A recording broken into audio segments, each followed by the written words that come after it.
end, but it does. Yeah, it's just streaming me, so I can't control that. It'll all be you. Okay. We're recording, so everything you say can be and will be used against you. So I should make sure not to say any swears. That's really hard for me.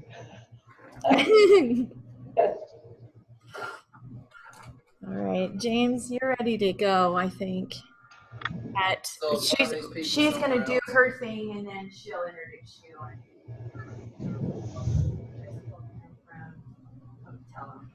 Oh, so it's part of the 18 people in Pocatello. We have Justin Toll. That's true. And then I think I got 3 Kim Rose. Right, so she wants to look at the current lease agreements. So you need to ask the seller's agent. Here, so I guess can I see them on the screen? As they log in, you'll see them. What their deposits are. They'll mute themselves if they forget to mute themselves. Okay. I've never taught anybody like Urshan before.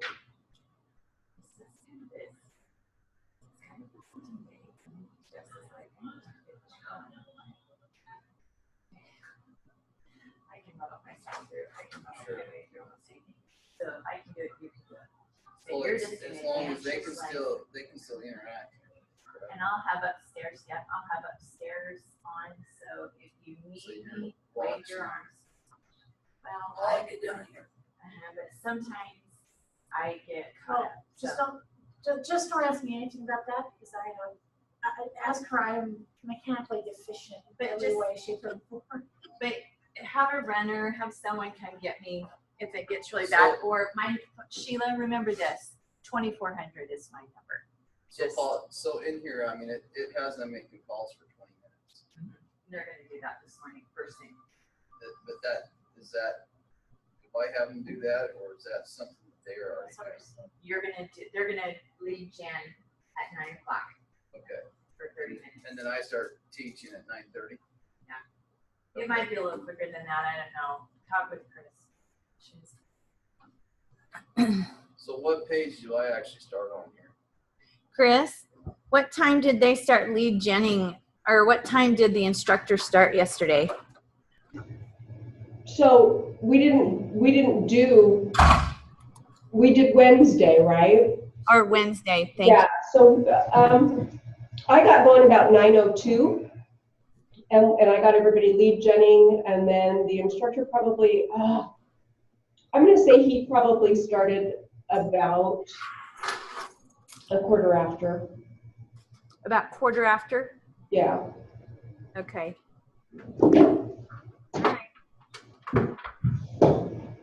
No roll down. That's another one. Rent roll. Oh. Good for you.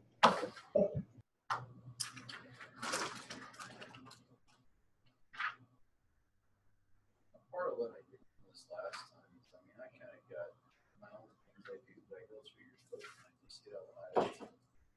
Where's your mom?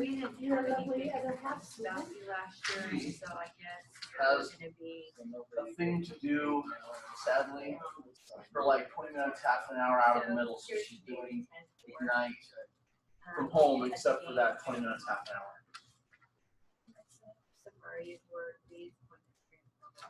But basically, you're going to start here on page 13. And you'll advance your slides if you. Last time I didn't use the movies, but I asked them. You don't have to. I asked them if they wanted it.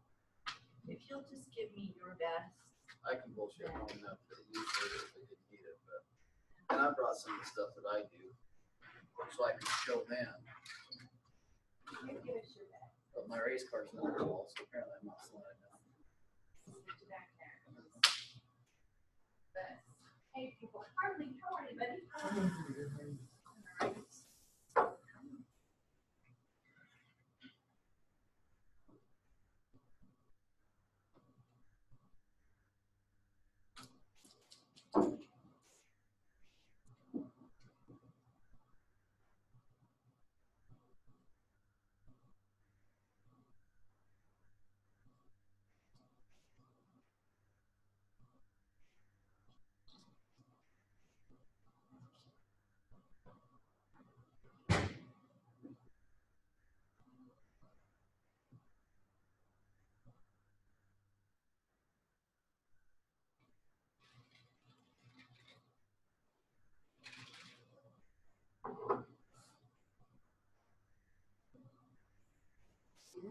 morning.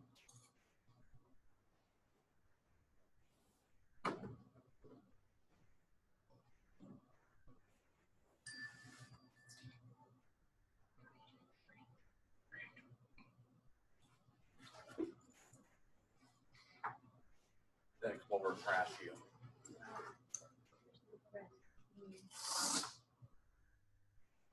Let's have a different word for it. Well, okay, hold on, it depends. What are you harassing me with? Wow. Are you harassing me with work? Of course. Actually, you got Rachel ended up talking with someone yesterday. Karen? Palisades? Yes. Yes, I know, I gave her the lead. And how'd it go? Great. We have a showing of that and at least 3 others today.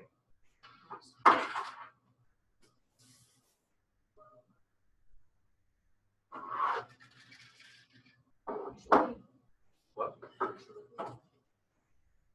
Just kind of a getting away from it all location. And when they're not there, to rent it out. What? They're looking, however, I don't know, they're looking for under 150. So now I'm not looking at anything huge. Absolutely. Absolutely. We plan on going up, whole paperwork. Be good. I was really glad. I was showing.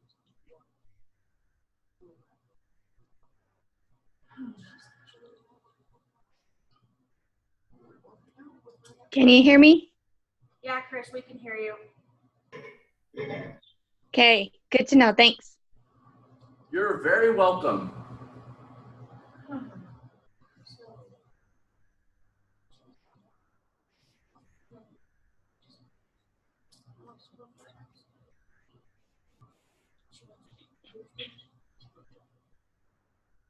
So then I called Rachel.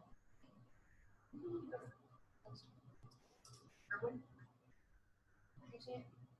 Everyone. Okay. She's like, well, she was for a pay rate policy. Because I can't do it. Jackie won't do it. Shelley didn't want to.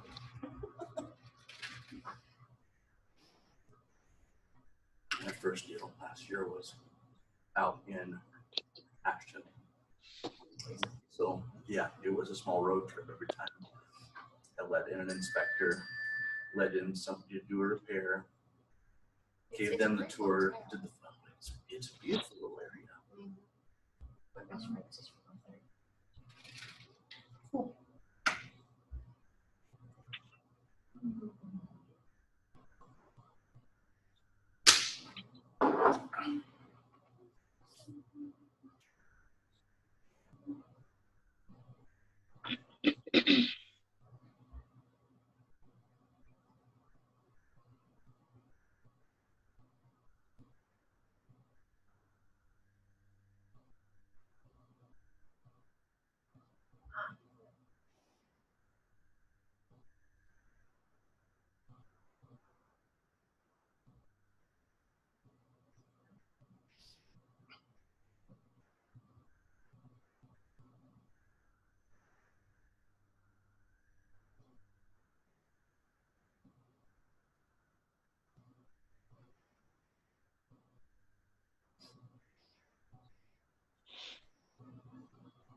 what I got.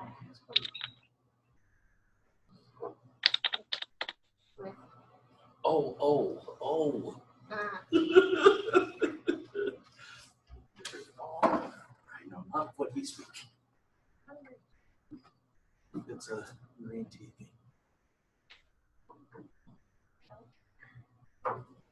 This is cool.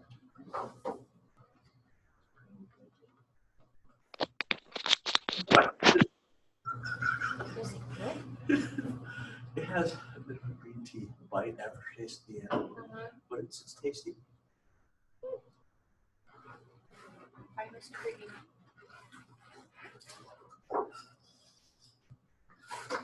Good morning. Does it count? Does it matter that it's Friday? I think it does. It counts double as a good morning if it's Friday. It counts if it counts for you. It does count. There you go. Bing. I got my first closing yesterday. Nice. Congratulations. I know. How'd I'm it like, go? but where's the confetti and balloons? We will confetti and balloons you. No. Come on. You're like, no, and please no. I'm just kidding. Your face is gonna show up on the board and then we'll walk by and be like, I know her. Yeah. She did it.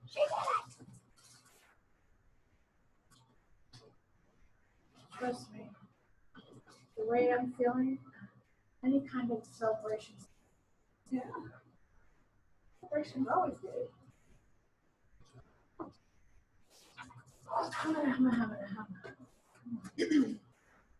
But I didn't have time to put it in my tracker, so it won't be on board.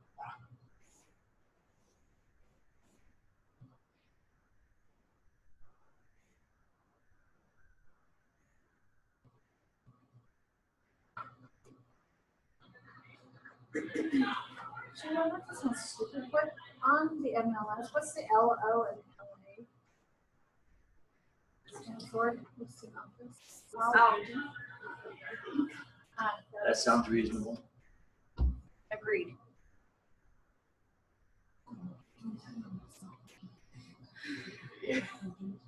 As opposed to kindness.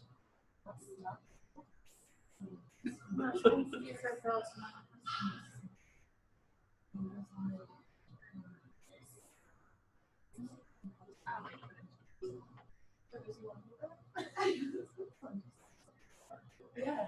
I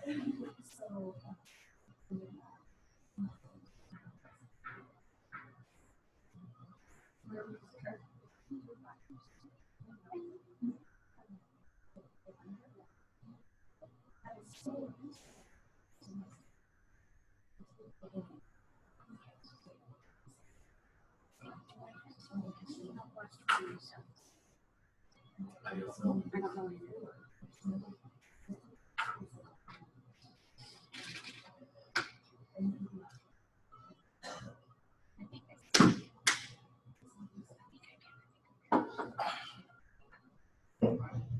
Hi, good morning. Can everybody hear me? No. No. Okay, so I'm just going to keep on talking though. Amanda, do you got me? Amanda?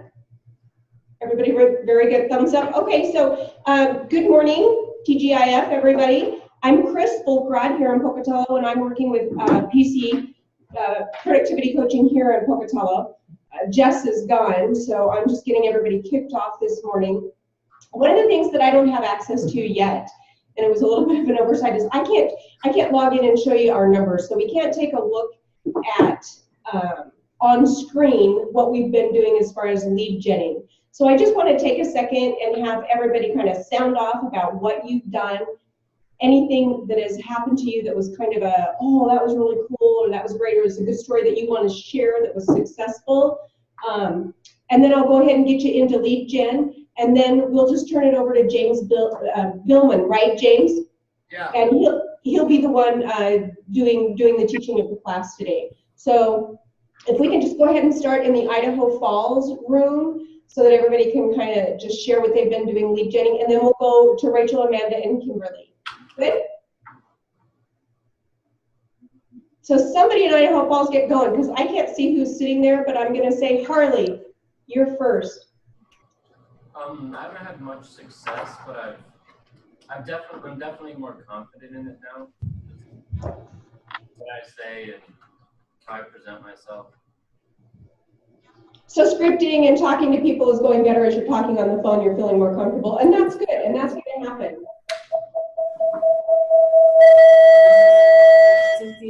Sorry. So Justin, like always, is the trouble child. There we go. There we go. Okay. All right. Anybody else?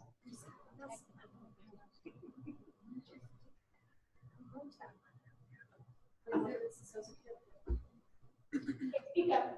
Panorama Hill, there was Thunder Ridge, which was a big waterfront from that. Now that the chooses land right up, it's just Okay, so this is Stephen Atchison.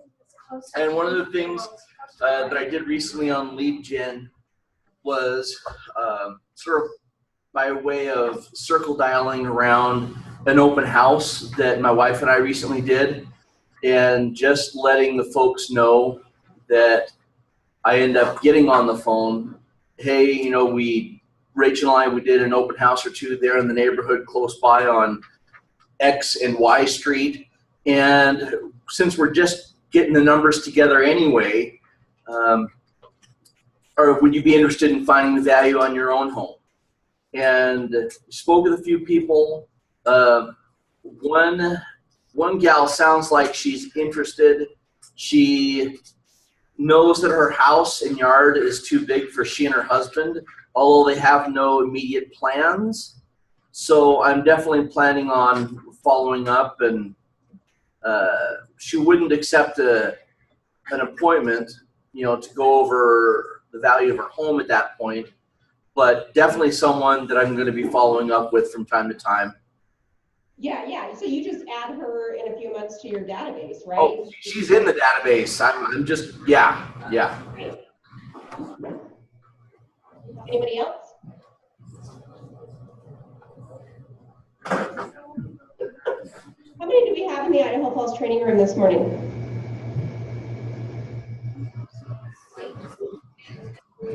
8. 8? Okay, so I've got 6 more people I need to hear from then.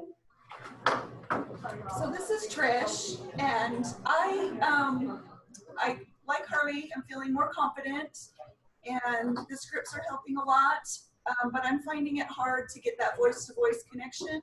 I'm leaving a lot of messages, so that's where my frustration is with that, but I do feel more successful, for sure. Okay, very good. And we can work on that too. And okay? 2 appointments set up, so Beautiful. We're moving in the right direction. Good. Okay, I'll go. Okay, Justin? I use that system that Michelle, that land voice, that's what it was. She sent me a list of areas in my area, and I've been calling those, and I'm going to look into doing that. That land voice thing is kind of crazy. Okay, so you're trying out the land voice, and that's she new gave for me you. 100 numbers right in my area. Okay. I called all. Okay. One of the things that Justin is doing that you all may or may not doing is he's farming, and he is more comfortable with knocking on doors and speaking to people face to face.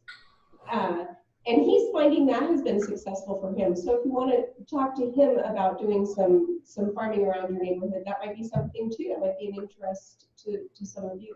So, okay, anybody else? Amanda?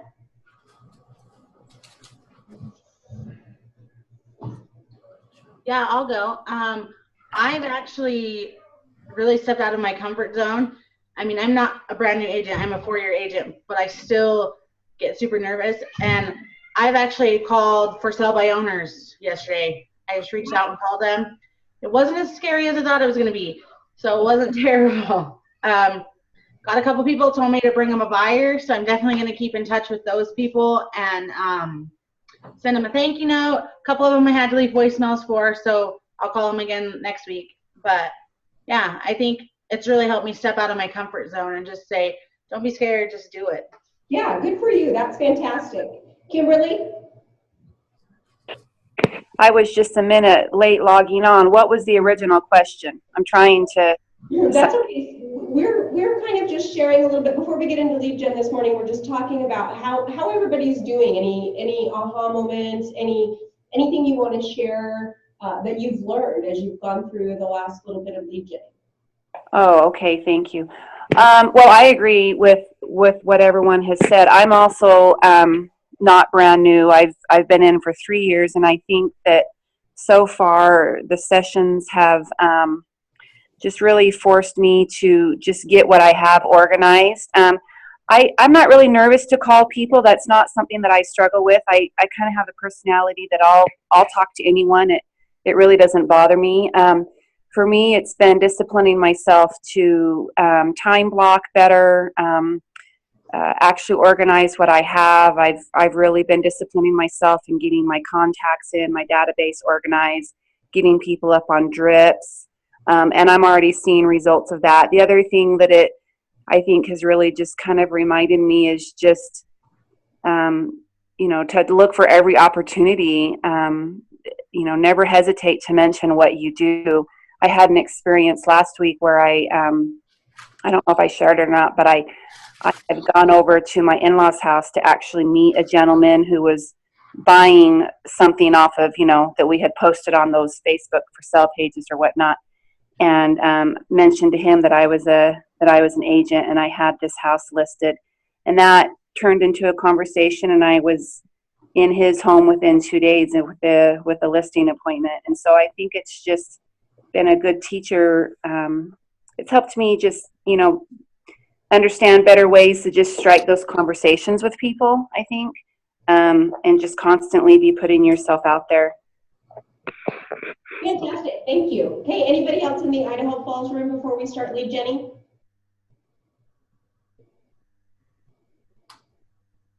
No? Okay, so we're gonna take the next few minutes and get those 5 calls then underway, and then we'll turn it over to James. So everybody go ahead and start your lead genning this morning. You got your scripts, you're gonna call, you're gonna get that app going, right? Yes. Perfect, thanks you guys.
I don't hear a whole lot going on over there. Looking up the number. I just got a not in service list. Just so you know. All right, I'm listening. That's fine.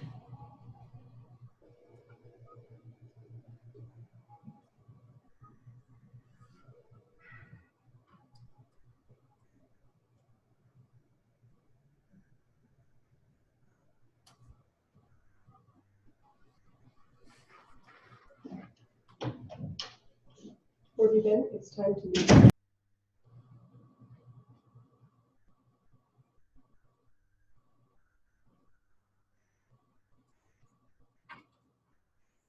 Did I beep in? When I joined upstairs like 3 minutes ago, did you guys get the little ding dong overhead? That's good. Because I don't want to be a ding dong. Just wanted to get in touch with you. Give me a call and get a chance, 208-313-7108. And hope you're having a great day. Thanks.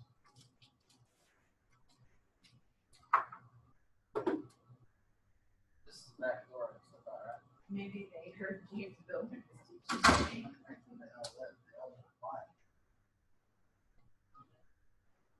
riding.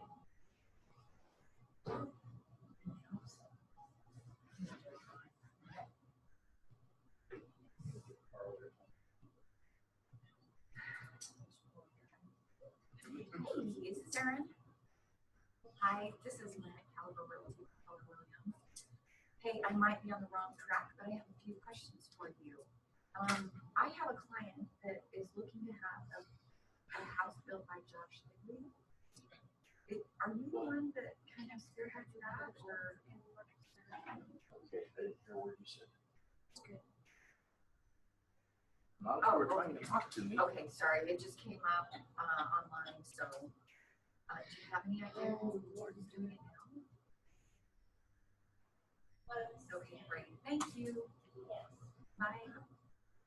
Yeah, we talked yesterday, remember? Okay, and which subdivision in that area? Yeah, well, next thing is, I think both sides of it. Wow, and then we'll find you. Wow. One thing, not either.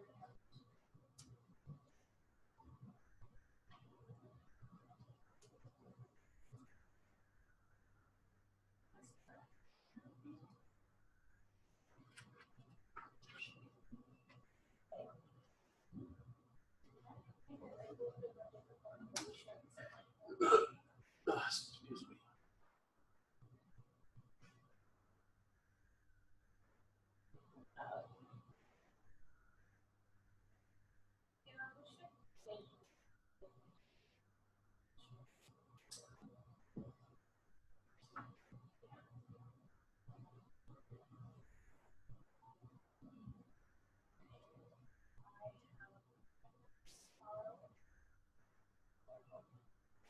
Oh, Chris, I've got a wrong number. All right, hey, just out of curiosity, are you in the Idaho Falls area? Okay, well that's in the region for sure.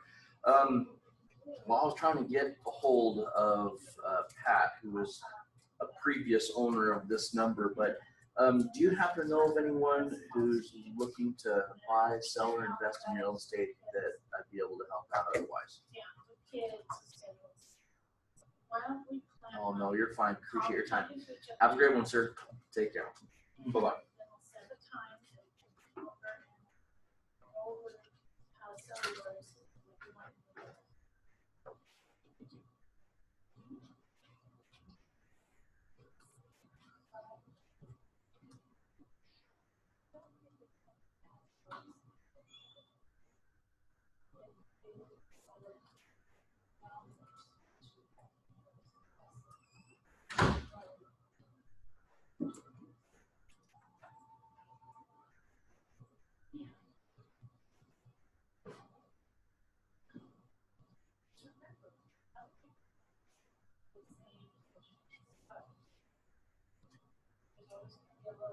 May I ask a question that just came up? Absolutely not. I'm just kidding. Go ahead. Can we do business in Clark County, way up kind of north, southeast Idaho? Clark County? Okay, so. I don't know. And our illustrious instructor isn't present, otherwise I'd ask him. All right. I will talk to you then. But when Billman shows up, you might ask him, or maybe I'll ask him for you. Clark County? All you need to do is go into Navica and see if Clark County is part of the counties that you can select when you're doing a search, and that will tell you whether it's within our MLS or not. That's a good idea. Thank you. You bet. That is a good idea. Jessica was on the phone, so I didn't interrupt him. But so let's go ahead and call that good and bring James in. James, are you there? I'm sure he's somewhere in the building. Okay. So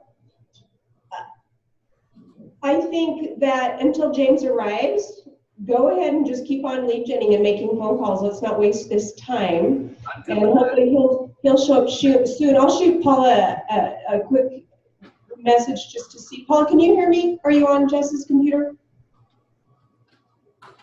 Okay, we'll see if we can track James down, but you guys go ahead and keep on lead genning until he shows up. Can do, thank you.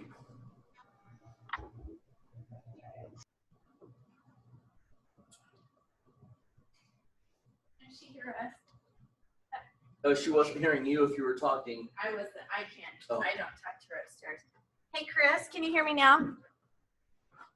You know, Yep, I gotcha. and Hey, I'm calling to see if you have any, if you're looking for any investment property or. I can hear you. Yeah, James is up. James is upstairs. He'll be right down. He's been here since 8-ish. Are you into? Just give him time to lead gen. Okay, perfect. Yeah, I told him go ahead and just keep on lead genning until he shows up. So, Okay. good. Oh, whatever, Larry.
Megan, hey, this is Stephen Atchison, and my wife and I have recently done a couple open houses there close by in the neighborhood, and just wanted to get some feedback from you.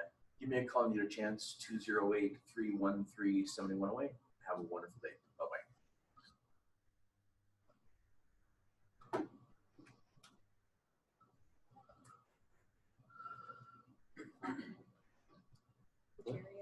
Yeah, I just had that somewhere good for my leads in this morning.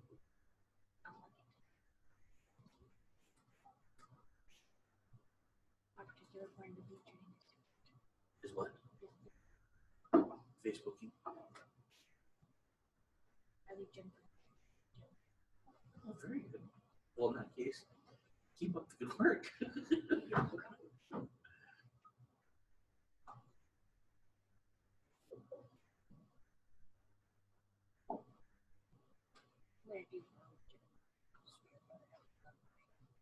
On your behalf.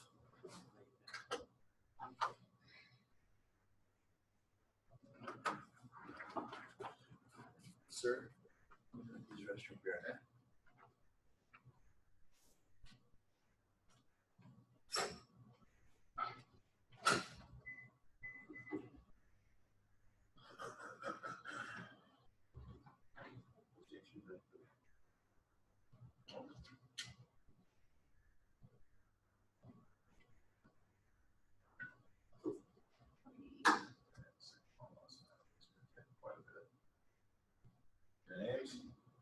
Hey, you ready for this rowdy bunch? Sure.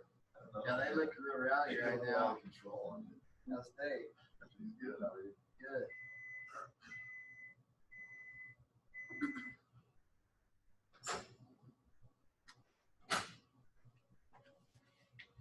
Hey, you still at Cabin Island Park yet? No. Showed it, I think, twice. It's up there. What's it listed at again? We got it at 2.5, but it's got 2 houses on it, like 6 cars shop. I stayed in a cabin like 2 doors down from that. I was gonna go over and go through it. I've got somebody that might. I got a client flying in next week. Really? So. Go walking through that. Sell that, I'll buy you a drink. You don't buy me, you don't buy me more than a drink, but. And I think they're realistic that they might see something a little lower on it, but it's a nice place. How many square feet? Lot, yeah. Okay, yeah, show it. I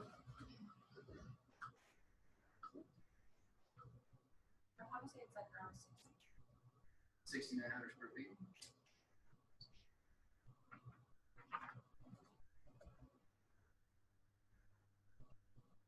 Didn't look like too bad of a place. and it's furnished too. Yeah. Most of those cabins you sell up there they'll come turnkey. So I have one place I have listed that if they sold it turnkey, the place is listed at 2.9. They probably got $4 million worth of artwork in. And so, and he was toying with selling it furnished. It was like, this is furnished. I'll figure out how to buy it. And I turn around and sell the artwork and then sell the place. Yeah.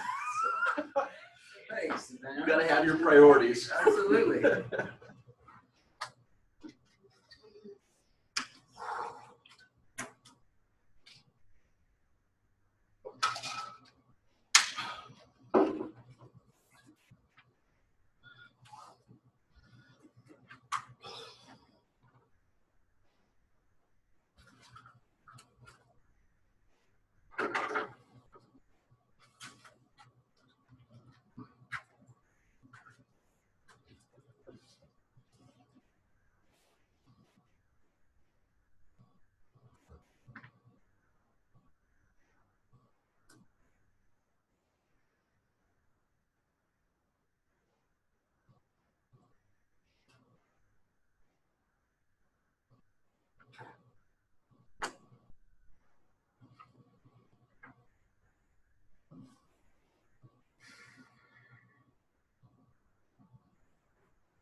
I just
Short and sweet.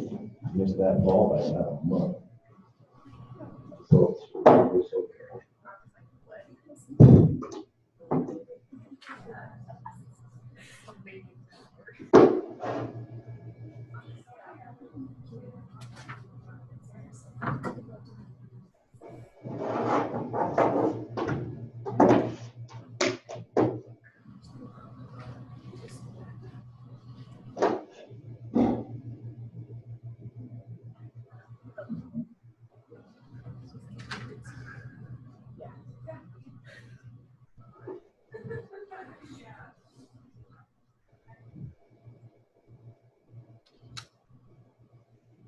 I know.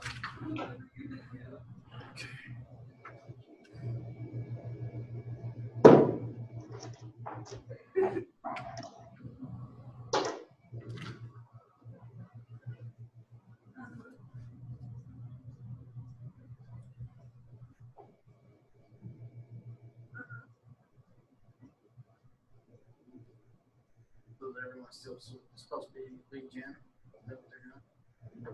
I'm supposed to be getting into class because. Am I supposed to be teaching now? Yeah. So, yeah. Let's just do it. Oh, Oh, yeah. You guys sticking with your lead Jenny? Bill is here. Okay, perfect. Welcome, Bill.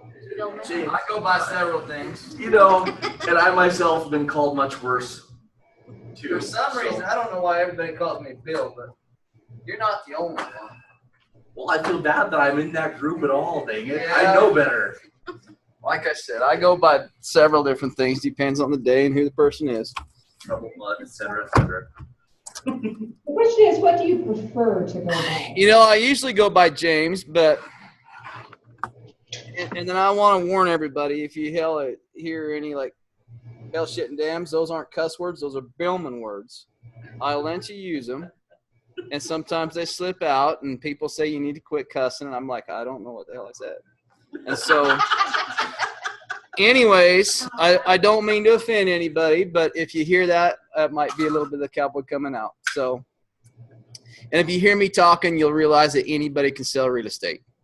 So, so how many people have I got somewhere else? Just two? Thanks, James. So we have a couple of remote, Okay. Amanda and Rachel and Kim, and then Justin and I are here in the Pocatello office. Okay, great. Well, I'm glad everybody can be here today. Let me give you a little bit of, I guess, information on me. So my name's James Billman. You know, I heard a couple people say that they've been agents for 3 and 4 years. So some of you might actually even have me beat. I've only been an agent for 3.5 years, and they still ask me to teach a class. So, you know, that's I got them buffaloed. But anyways, my background is I've owned a lot of different businesses in my life. I've owned a lot of different restaurants. I used to have Hard Hat Steakhouse and Grill and Billman Steakhouse. We still have Billman's Catering. So I've been feeding people across the country for 26 years. We cater for groups up to 10,000 people, and we go all California, Colorado, Canada, it doesn't matter. Because of that business, I've met a lot of people. And I've built a lot of relationships. So when I decided to switch over into the real estate business, it's helped me out quite a bit because of those relationships I had, you know, in the beginning.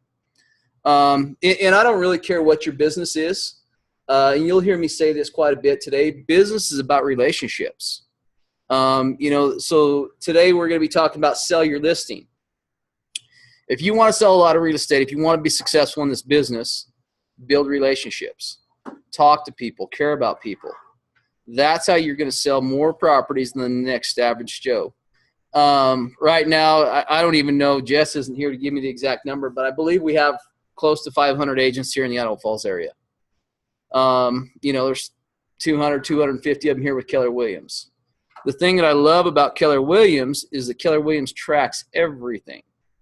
I mean, I was a new agent. I didn't know if I was doing good or not. It's like I sold some houses. It's like, I think this is what I'm supposed to be doing. So like I said, when I started out with this, I've owned quite a few businesses. So I felt like if I got into the real estate business, I just wanted to start my own deal, own my own brokerage.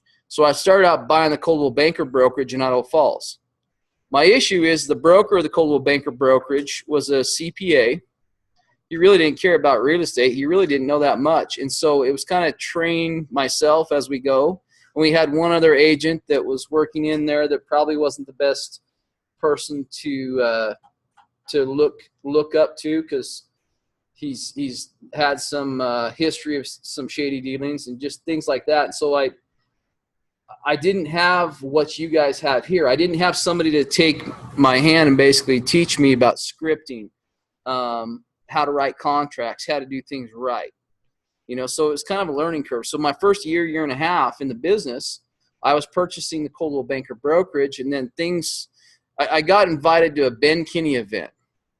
And what's funny is when a few people heard that I was switching over to real estate, I had about 10 of them call me and try to get me to come to Keller Williams. And so what do you think I did as soon as they called me? In fact, a few of them I sat down and had dinner with. So as they called me to convert me to Keller Williams, I'm trying to bring them to Coldwell Banker. And, so we had some pretty good talks.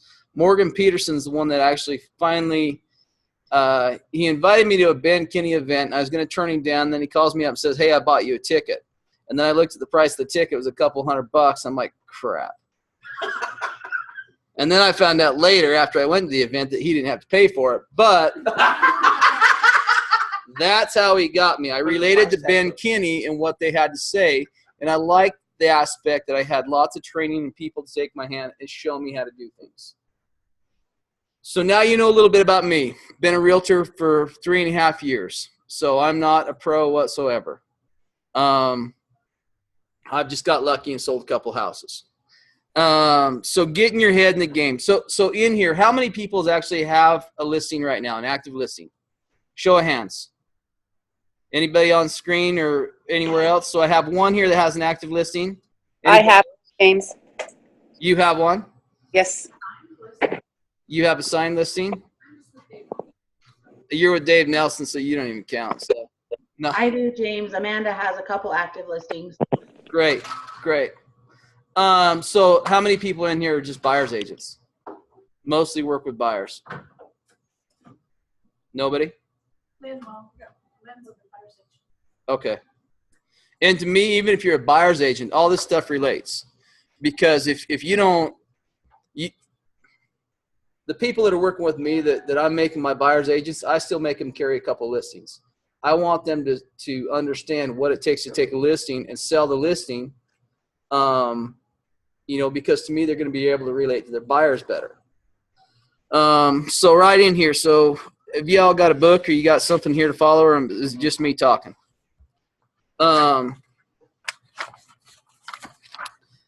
So making it happen, marketing and servicing your listings. So as realtors, we got a fiduciary responsibility to our sellers.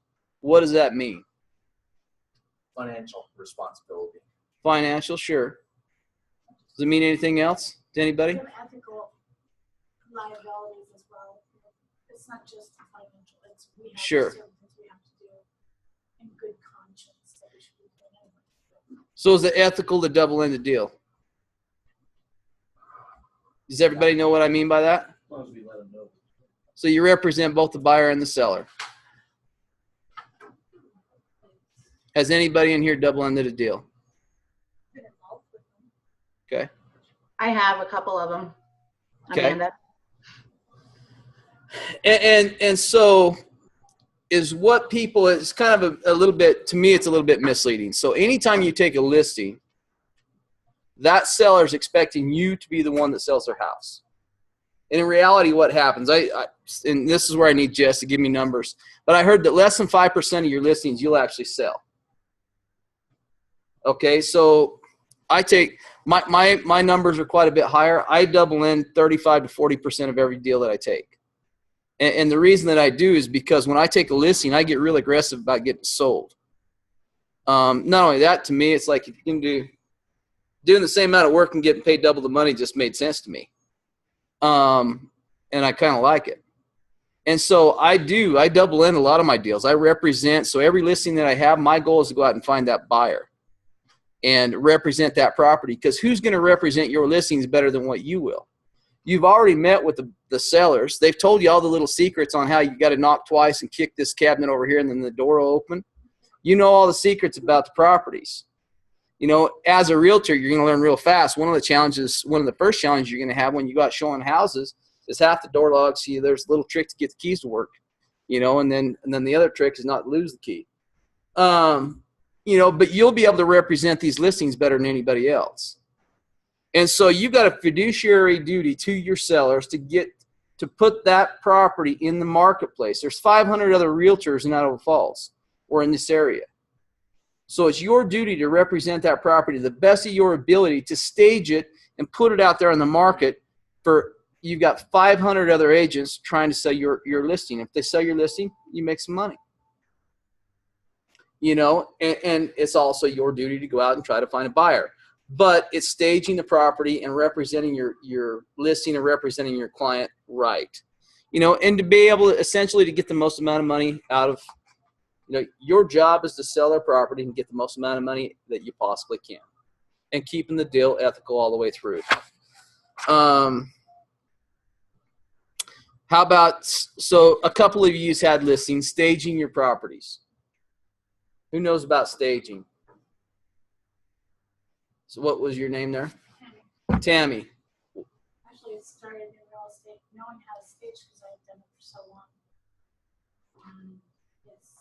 People tend to get a little nitty, pissy, whatever you want to call it, when you tell them their house is perfect, but just have to re-emphasize, we're doing this to make the best money, to make the highest. We're not leaving anything on the table. We're not going to leave money on the table because you have a 500 ball cap collection and it's just taking up 2/3 of the house. You know? Sure. Yeah, you have to make it appealing because there's 1,000 other comments. You bet. You know, earlier this spring, I worked with several different buyers. In fact, one particular younger guy, so we were in that $115,000 to $120,000 range. It was the 6th house that we put an offer in on that we got it. Because as soon as we put an offer, there's 3 to 5 other offers in on the table. And so for whatever reason, we was the 3rd guy in, or so I was watching and a house come out. I seen it 7 o'clock in the morning. We was showing it at 8:30 in the morning. We happened to get the first offer in. By the end of the day, he had 5 other offers on the table.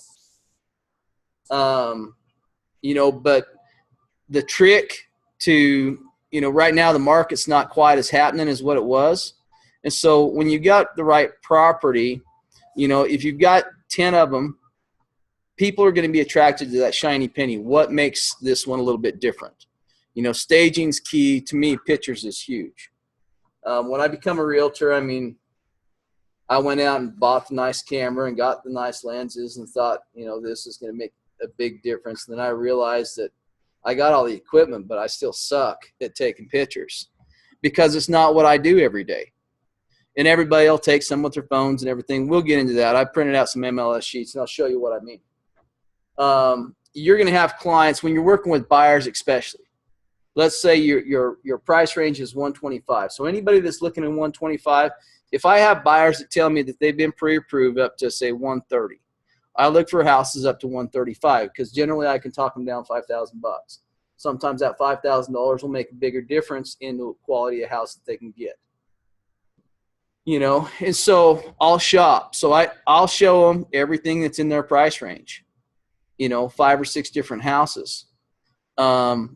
Your staging, your pictures. Pictures to me is key because right off the bat, pictures is what's going to attract them to your listing. You know, so if you're going to represent somebody's property, you want to make sure that you have really, really good pictures. You know, I go through the MLS and I mean, sometimes I get a picture of somebody's front room. And I'm like, now how is that representing this house? I mean, I don't even half the time look at it. Some of the best deals that I found is because realtors have been stupid. And it's because I clicked on it by mistake and actually read some of the descriptions.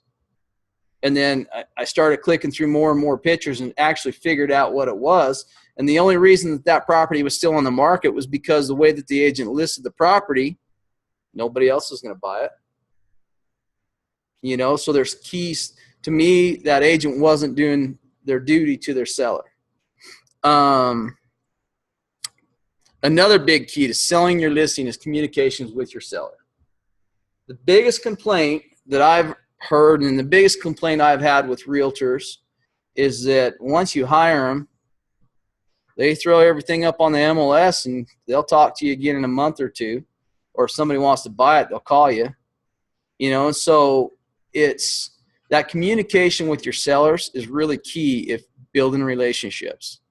If you want to build long-lasting relationships to where when you take their property and you sell their house, and you want to represent them to buy something else, or you want to represent their friends and their family, the relationship is key. And one of the biggest things is communication. So when you take a listing, make sure that when you communicate with them, you tell them right up front. If people understand what it is that you're trying to do and what you're trying to achieve, we're going to put your house on the market on Friday. If you tell them you're going to put it on Friday, it better be up on Friday because you guarantee they're going to be checking. And so always make sure that you don't overpromise and underdeliver. I like to underpromise and overdeliver, you know, and so there's lots of things that go along with that, but communication is huge. Staging, as far as do I stage my houses? Yes and no. I'll sell some houses that are vacant. There's not a lot of staging opportunities here in Iowa Falls as far as there's only one or two companies that will even come in and do it. Lots of times the sellers don't have the budget to pay for staging, things like that. So part of the staging in my homes, as far as if they're vacant homes, is make sure that there's not dirt on the baseboards. Make sure the counters are completely cleaned off. The floor's vacuumed. Make sure the place is clean. You know, even if the carpet's wore out, you know, do the best with that property that you possibly can do, especially before you take pictures. And I have some examples on here on the MLS, and I'm not trying to pick on any other realtors other than, like I said, when people are looking to buy a property, they're looking for that shiny penny. You know, what stands out. And that's how you're going to sell property. That's how you're going to be successful. Because, I mean, the one part that sucks about being a realtor is they only pay you when you sell something. I've been trying to get a paycheck out of somebody, and they won't give me one. So staging can mean a lot of things. It's not just filling the house full of furniture. In fact, lots of times when you take a listing, people have so much junk that the house looks cluttered. If it looks cluttered, when people walk into the house, they look at it and all they see is, I've got a lot of work to do here. You know, you want them to walk in and feel inviting. You want them to be able to picture their furniture and their stuff in that home. And you've got to be able to paint that picture for them. If you can't, you're going to have a tough time selling other properties or selling your home. So, you know, like I said, once again, pictures are key. When you're taking pictures and everything, when you're coming in, when you're walking through with the seller, and sometimes sellers do get upset because, I mean, they've put all their blood, sweat, and tears into this house, and they've lived there for 35 years, and all their kids have been raised in this house. And then you tell them they got a lot of junk, you know. And you got to be able to do that with some couth, and you got to be able to still be their friend when you're done. But you explain to them, my job as your realtor is to be able to get you the most amount of money out of this property as I possibly can. And so all your stuff that you have in here is amazing. You got a lot of collectibles. You got a lot of really, really nice stuff. If you can just box a lot of this stuff up so that people can picture their items in here instead of your items, then that way you're already prepared and ready to move as well, because we're going to be able to sell your house a lot faster. So it can be that simple. And it's just finding, and that's, you've got to have that, you can't be timid about talking to people like that. Because at the end of the day, it's your duty, it's your job to sell their property. And they don't see that sometimes they're shooting you in the foot on trying to get their property sold. Or you're not going to be able to get as much money out of the property as what you could if it was cleaned up right.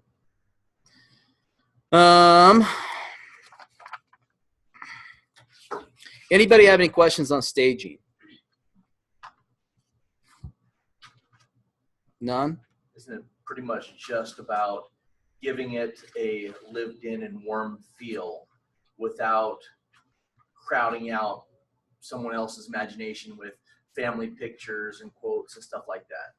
Yeah, and that's and we'll get rid of, like, if it's tons and tons of family pictures, we'll get rid of a lot of them.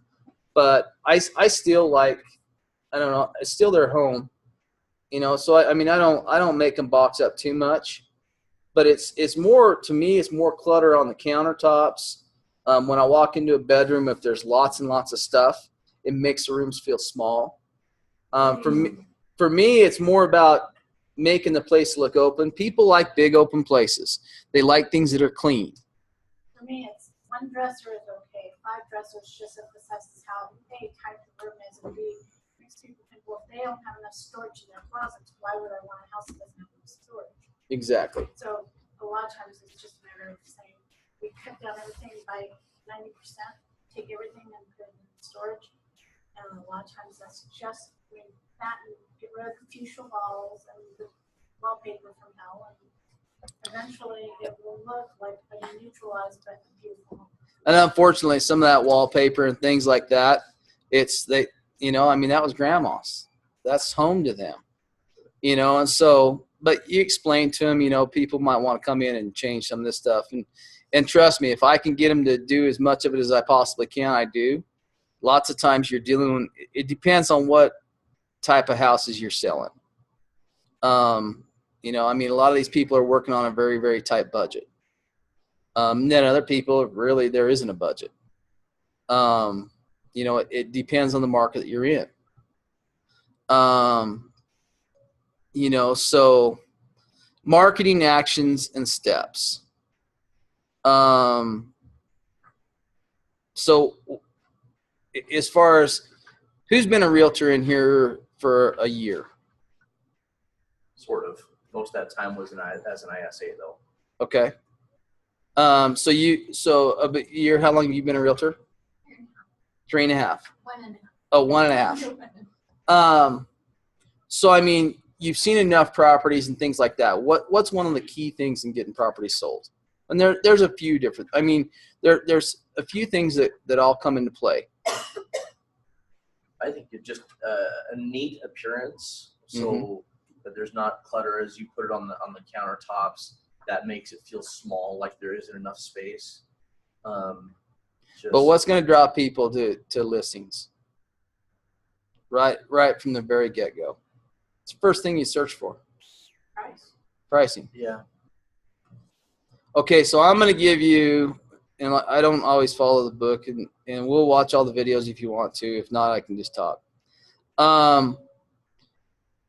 A lot of my listings, so I'm packing, my goal is to pack 50 listings. Right now, I'm packing about 24 listings. I've only got 2 listings that's under $1 million.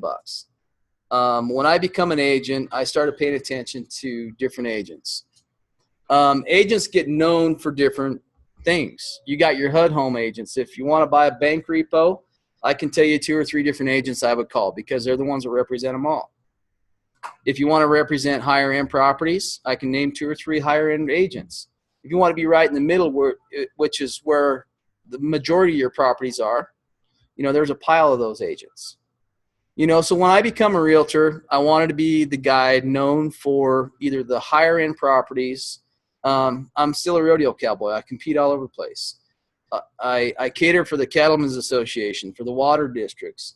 I know farming, I know ranching, I know cowboys. Cowboys will talk to cowboys, but half the cowboys hate realtors.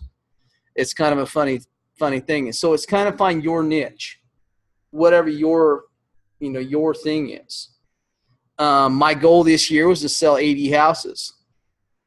Pretty aggressive goal. I'm not going to hit it, not even close. I'm only at like 38. But my GCI goal will exceed where I wanted to be for the year. You know, so I mean, my coach is still saying, kicking me in the butt because, you know, I'm not hitting my per unit sold, you know, and I go after things a little bit more aggressive. I look at property and I look at selling real estate from a businessman's point of view more than a realtor's point of view. So if I take a house, and I sell some of everything. I have a lot of farm and ranch. I have commercial buildings. I have some very high-end houses. And so I look at this property every time I walk into it. It's like, well, I put myself in the buyer's seat. If I was going to buy this property, why would I buy this one over something else? If I'm selling commercial, it's like, how can I make this building pay for itself? Because if it can't pay for itself, it's a bad investment. You know, because I've been in all those seats. I've built my own houses. I bought my own houses. I've built commercial buildings. Built them. I bought them. You know, and so I put myself in that seat. And that's how you got to do every single one of your listings. You have to put yourself in the seat of the buyer. What would I want? If I was looking in this category, what would I want? You know, and each one of you got to figure out what you're going after. You know, if you're, you know, the problem with the market that I'm in, you don't sell as many of them. They sit on the market for a year, year and a half. When you do sell them, it's a pretty good day. You can have a good year that day when you sell a $9-10 million listing. You know, but you also have to, and here's something else that I see this happening all the time. I sell a lot of properties that's been on the market for 3 to 5 years that other agents, that's gone through 2 and 3 and 4 other agents. Okay, so for Steven, right? So Steven, if you took a $2 million listing, would you be able to get it sold? I think so. What does it take to get a $2 million listing sold? Patience and working your butt off. You're looking for a buyer who can afford it, who may not even know that property is available. Mm-hmm. So you're doing a lot of reaching out, you're doing a lot of talking, you're doing a lot of lead gen for that particular listing. And Sure. It may not be a 6-month listing. Sure. It may be much longer. No, and you're right on the money here. So is what I suggest with people is figure out what you want to go after. You know, when agents are brand new, you know, it's kind of that myth. Become a realtor, make lots of money, right? That's what everybody does. The problem is they don't tell you you're going to starve for 3 to 5 to 6 months because you're not going to sell anything for a while. They forget that part in realty school, you know, and it takes a while to get that up and going. So if you don't have a whole lot up and going, you know, when I started out, my very first listing, I sold a lot in Island Park for $45,000, and I was thrilled. You know, that was my first listing. And then people kept bringing me land deals, you know, and I didn't realize why, but I talk to a lot of people. I don't make a lot of phone calls. I probably talk to more people in a day than most people. And if I meet you on the street, it's going to come up in our conversation that, hey, by the way, I'm selling real estate. So if you have any aunts, uncles, cousins, or anybody looking to buy, sell, or invest in real estate, I can help you out. And that's about my pitch. And if you ask for it, people are they're going to give it to you. You know, but just like what he said, when you take these bigger listings, you know, when I started out small, I started out with 100 with the HUD homes, and I sold plenty of them. But you start marketing to certain buyers. So me right now, most of my listings are $1 million and up. So where do you think all my marketing money is going? I'm marketing to buyers that can afford $1 million properties. I really don't spend a lot of money on anybody else because the bulk of my market, that's where it is now. Yeah, I don't sell. So I shared with them. I mean, I set a pretty aggressive goal this year. I thought that we could sell 80 properties this year. You know, and I'm about 38. I'll probably end up at 40, so I'll be about half. Went by the end of the year. But it's because, you know, I didn't sit back and look. I mean, $1 million properties don't sell as fast as others. And my problem is I've only got a handful of listings that's under $1 million. And so those are the ones that you're going to be able to roll and flip. So as new agents, start out lower because those are the ones you can roll and you can flip. $120,000 to $150,000 properties, you can sell them all day. Start building up your income. I mean, you've got to start somewhere. You got to walk before you can run. But you got to know how to market these listings. Your $120,000 properties, you market them the same as you do a $2 million property. It's just that you're marketing to a specific group, you know, and so that's what you're going after. And the thing that I see, the reason I take a lot of listings from other agents, that, you know, they'll have 5 or 10 listings. They'll have, you know, an $80,000 home, a $150,000 home, a $200,000 home, and then all of a sudden a $2.2 million home. You know, and the problem is the bulk of their time and everything and their energy that they spend, they're dealing in this other market, and so they don't really have buyers, and they can't represent the higher price listings because they try to market them different. You know, so let's get back to selling your listings. The biggest thing about the MLS and everything else, so when you take a listing, get the information right. Don't guess. And like I said, I printed a bunch of stuff out. I didn't even look at who's got anything listed. So I hope I don't have my kicks and some of these in here that, because I don't really care, you know. And I've made some mistakes, but I'm going to use this as an example, and pass this around really fast. The thing I want you to look at, I want you to look at this section right here.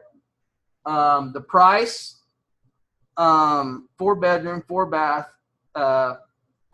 Well, it says four total bath. There's 3 bath, 1 half bath. You know, I'm going to pass this around the room, but it's a $415,000 listing here in Idaho Falls, and it's got 12 acres with it. Okay, I just put this place under contract. We haven't even closed on it yet. Okay, but I was looking for properties. I had a client that has some horses. She essentially wanted a house for her and her kids. And this woman, she's got a PhD in she's a pharmacist. You know, I mean, she is very, very particular on things have to be certain ways. So I go through this on the MLS sheet. You know, she's living in an apartment. She's got a dog. She's like, we got to get out of this stupid apartment. You got to find me something for my horses. Looking on the MLS, there wasn't a whole lot. It's like, here's the school district you want to be in. It's got property, but you're not going to love the house. It's like, I've seen the pictures and everything. It's like, but let's go look at it anyway. And I'm glad I did. And I was making judgments about that property based off of the pictures and everything and the information that I got on you know, the MLS sheet. Now it's a $415,000 house, and they've had some interest with it, but not a whole lot. So we walk in the front door of the house. This house is one of the nicest houses I've been in quite a while. Those pictures don't justify it whatsoever. The MLS sheet doesn't say anything that the house was completely rebuilt last year. And so the house is basically brand new. I mean, I would think that it was kind of an important thing that I would mention. Now, it did catch on fire. That'll scare a few people. The garage caught on fire, but they went through, they gutted the entire house, ripped it down to studs, put everything in this house brand spanking new. A new house on an old foundation. Yeah, but then they did an add-on. They added a lot more square footage to it and everything like that. And then it's marketed as a 4-bedroom and 3.5 bath, and it's actually a 5-bedroom house. You know, like I get reading through the MLS sheet and I'm looking at it, half the information the realtor has on there is wrong. The description, and so, I mean, I don't bash other realtors when I'm out there, but then the seller shows up. And the seller, she starts telling me, she's like, I've been trying to get my realtor to change the description on this because she's got the description wrong. She has a bunch. So the seller knew that a bunch of information on the MLS sheet was completely wrong, but her agent wouldn't change it. So is that breach of contract? Is that Oh, she could fire it. This is my pet peeve. There's a lot of lazy realtors out there. And if you want to sell a house, this is a $415,000 house. You know, now I'm representing the buyer. I'm not going to tell the seller that she's probably leaving money on the table. I told my new buyer that she'll have some equity on the house, but the house there is some cleanup that needed to happen on the outside of the property. But the pictures do not do that house any justice whatsoever.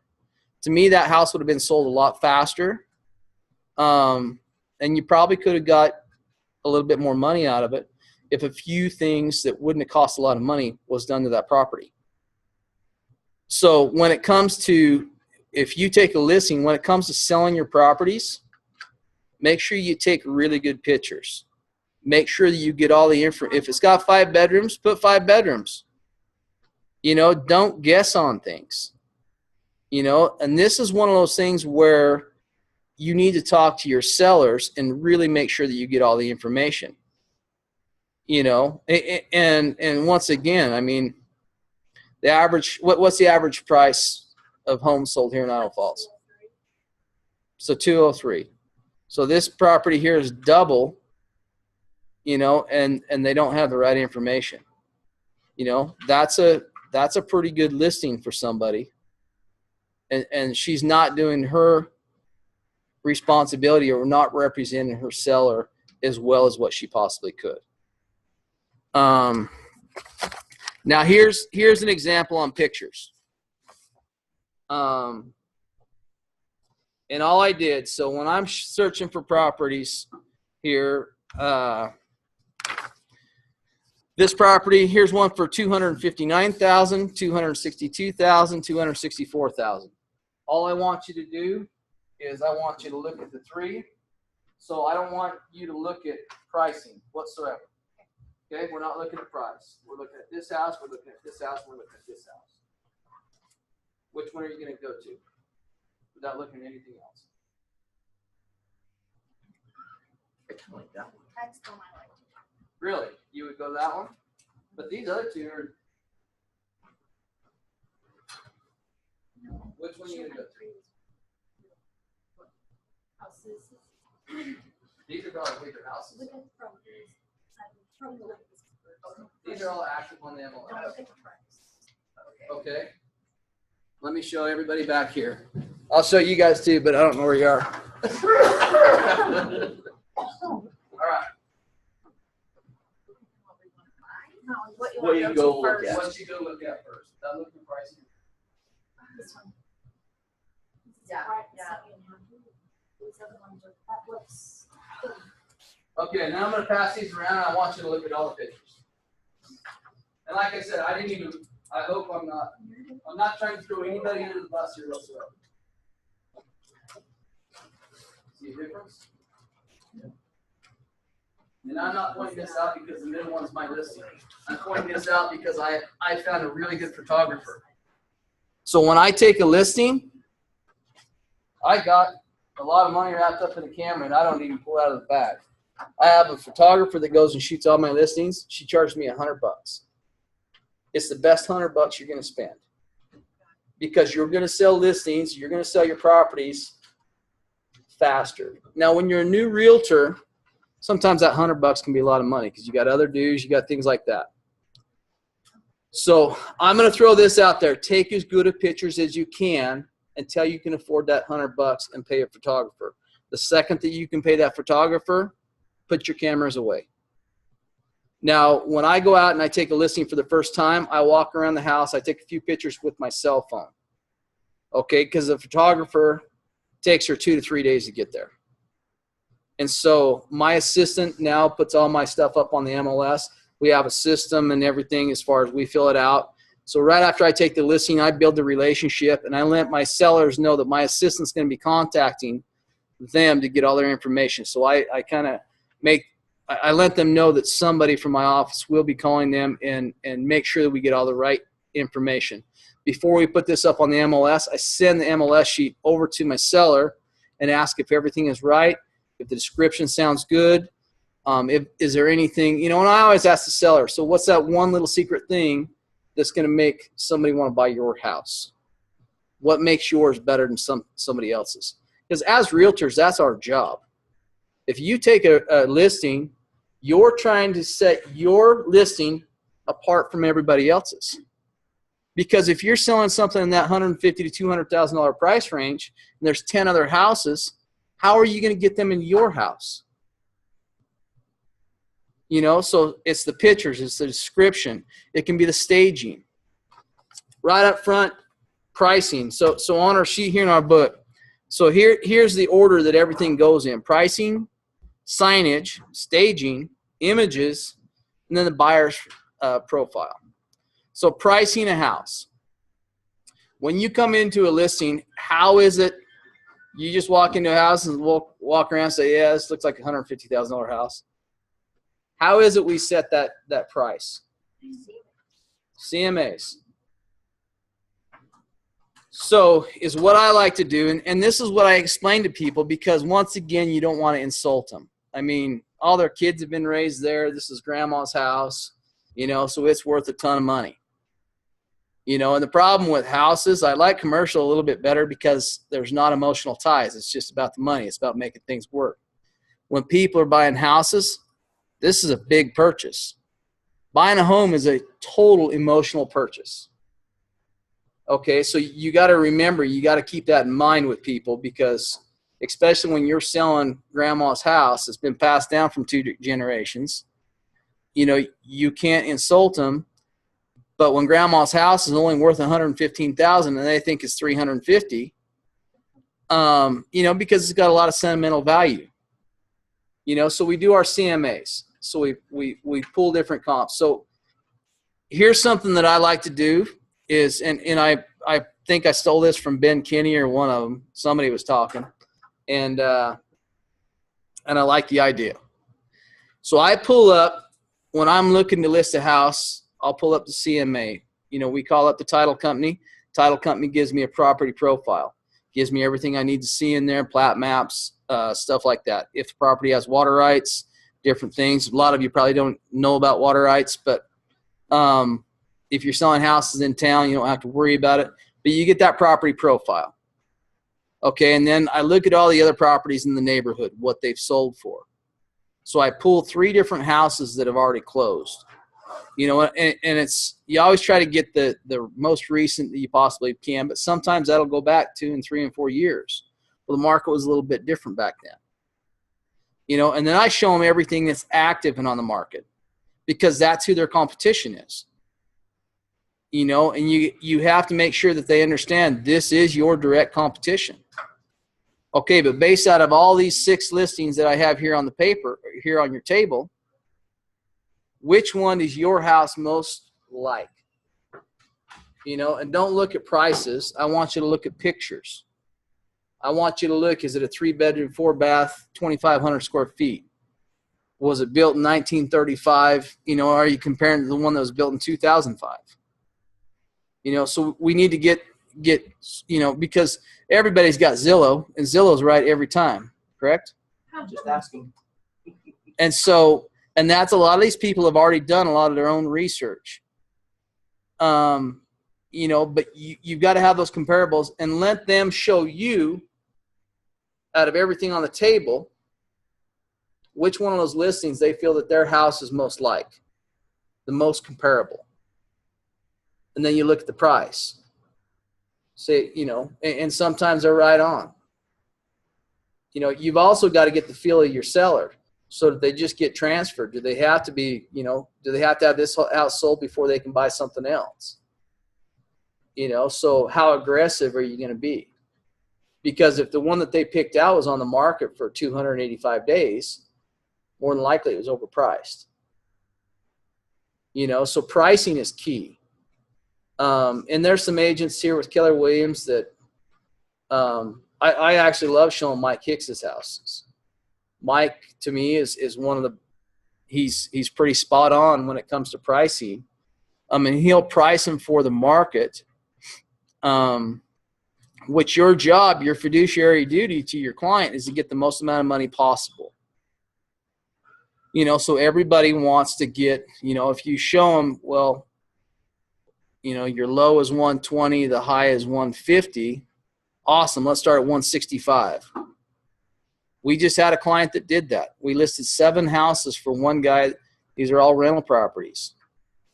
So we show him the highest price house in the neighborhood sold for 130. So he wants to list his at 140. They'll talk me down to the 130, or maybe I'll get 132. What happens in that case? What's that?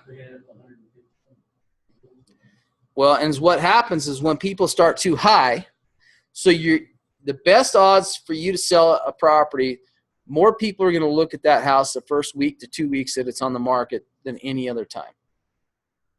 That's when it gets the most attention. Okay, so if you price them right, you're going to get your most serious buyers, and you should be getting an offer within the first 2 weeks.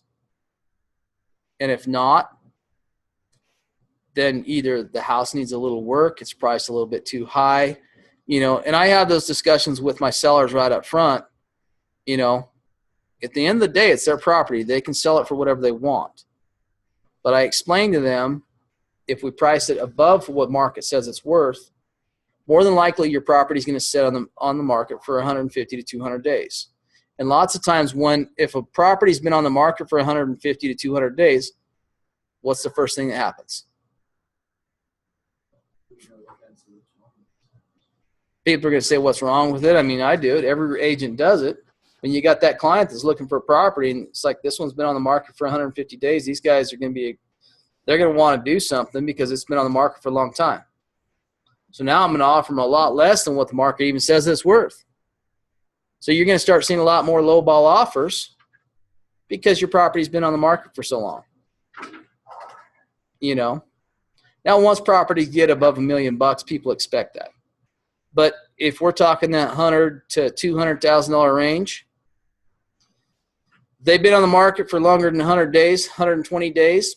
People are already wanting to talk you down. You're going to get less money than if you actually just priced it right. And I tell my clients, so let's say if you have a house priced at $150,000 and somebody comes in and you represent the seller, somebody comes in and offers you $150,000, you have to sell it. Either one of you. I would say no. You don't have It's your to. house. If you don't accept the offer, so that's what people don't understand. So, they want to start. So everybody has this idea that if we start high, people are going to talk me down. Can you repeat that question that you asked him? I asked if you have the listing and it's priced at $150,000, and somebody actually offers you $150,000, makes you that offer, do you have to accept the offer? As the homeowner. As the homeowner. Hell yeah, you do. No, you don't. No. Why? You can get it. You can take a full price offer, but at the end of the day, you don't have to accept the offer. Once you sign the contract, then you accepted the offer. And the only reason I throw that out there is I remind, especially some of my higher end people, because everybody wants to start $20,000 to $30,000 high and let them talk you down. So if you already have a ballpark, if you already know what it is you will accept for a property, start it. If you're willing to accept $150,000, but really, you think your house is worth $170,000, but I need to sell this house and I'll take $150,000. Start at $150,000 or $155,000. Don't be starting $20,000 higher, hoping that people are going to talk you down, because is what happens is you price your listings outside of a lot of other people's categories. So when we're searching as realtors, if you price it, $5,000 or $10,000 higher, you're walking away from a lot of different potential buyers. Okay, so I have a question. Sure. I have a guy that came at me with a net he needed. Uh-huh. And that sucks because he's trying to sell a house. I mean, it's fully rebuilt. I mean, it's the best house in my actual neighborhood where I live, but it's going to be a super nice house. And he wants to net 160, between 160 and 165, which means he'd have to sell it for 180 in a neighborhood that's everyone's between 150 and 165. He wants to net that, and I was like, dude, no. So but, do what I do with people like that. So I take a lot of net listings. Well, I get a lot. Let's just put it this way. I get a lot of people offering me net listings. On the commercial side of things, it can be a very, very good deal. In your situation, and I actually have a listing right now, and I hear different people's, I guess, their feelings on it. Is what I would do, and I actually have a sheet. Email me, email billmanrealty@gmail.com, and I'm going to send you this sheet that I have. And essentially is what it does is it said, I'm going to take your listing and we're going to price it above what my realtor suggests that I price it at. And by doing so, I fully accept and I'm paraphrasing, this is off of memory, so it's not going to be exact. It looks a hell of a lot better on my form. But basically is what I'm telling them is that by pricing this above what market says that this property is worth and what their realtor suggested that it's priced at, that they accept full responsibility for lack of people looking at the property, lack of offers on the property, you know, and I let them know right up front, you're trying to come in a lot higher than what market says this is worth. So here in 6 months or a year when it's not sold, I don't want you to come back and say that I'm a bad realtor because I wasn't able to sell your property. Okay. And I explained to them right up front, I'm going to put a sign out in your front yard because I'm going to sell a lot of other houses off your house. And I have another listing right now. I've sold 5 listings off of one sign.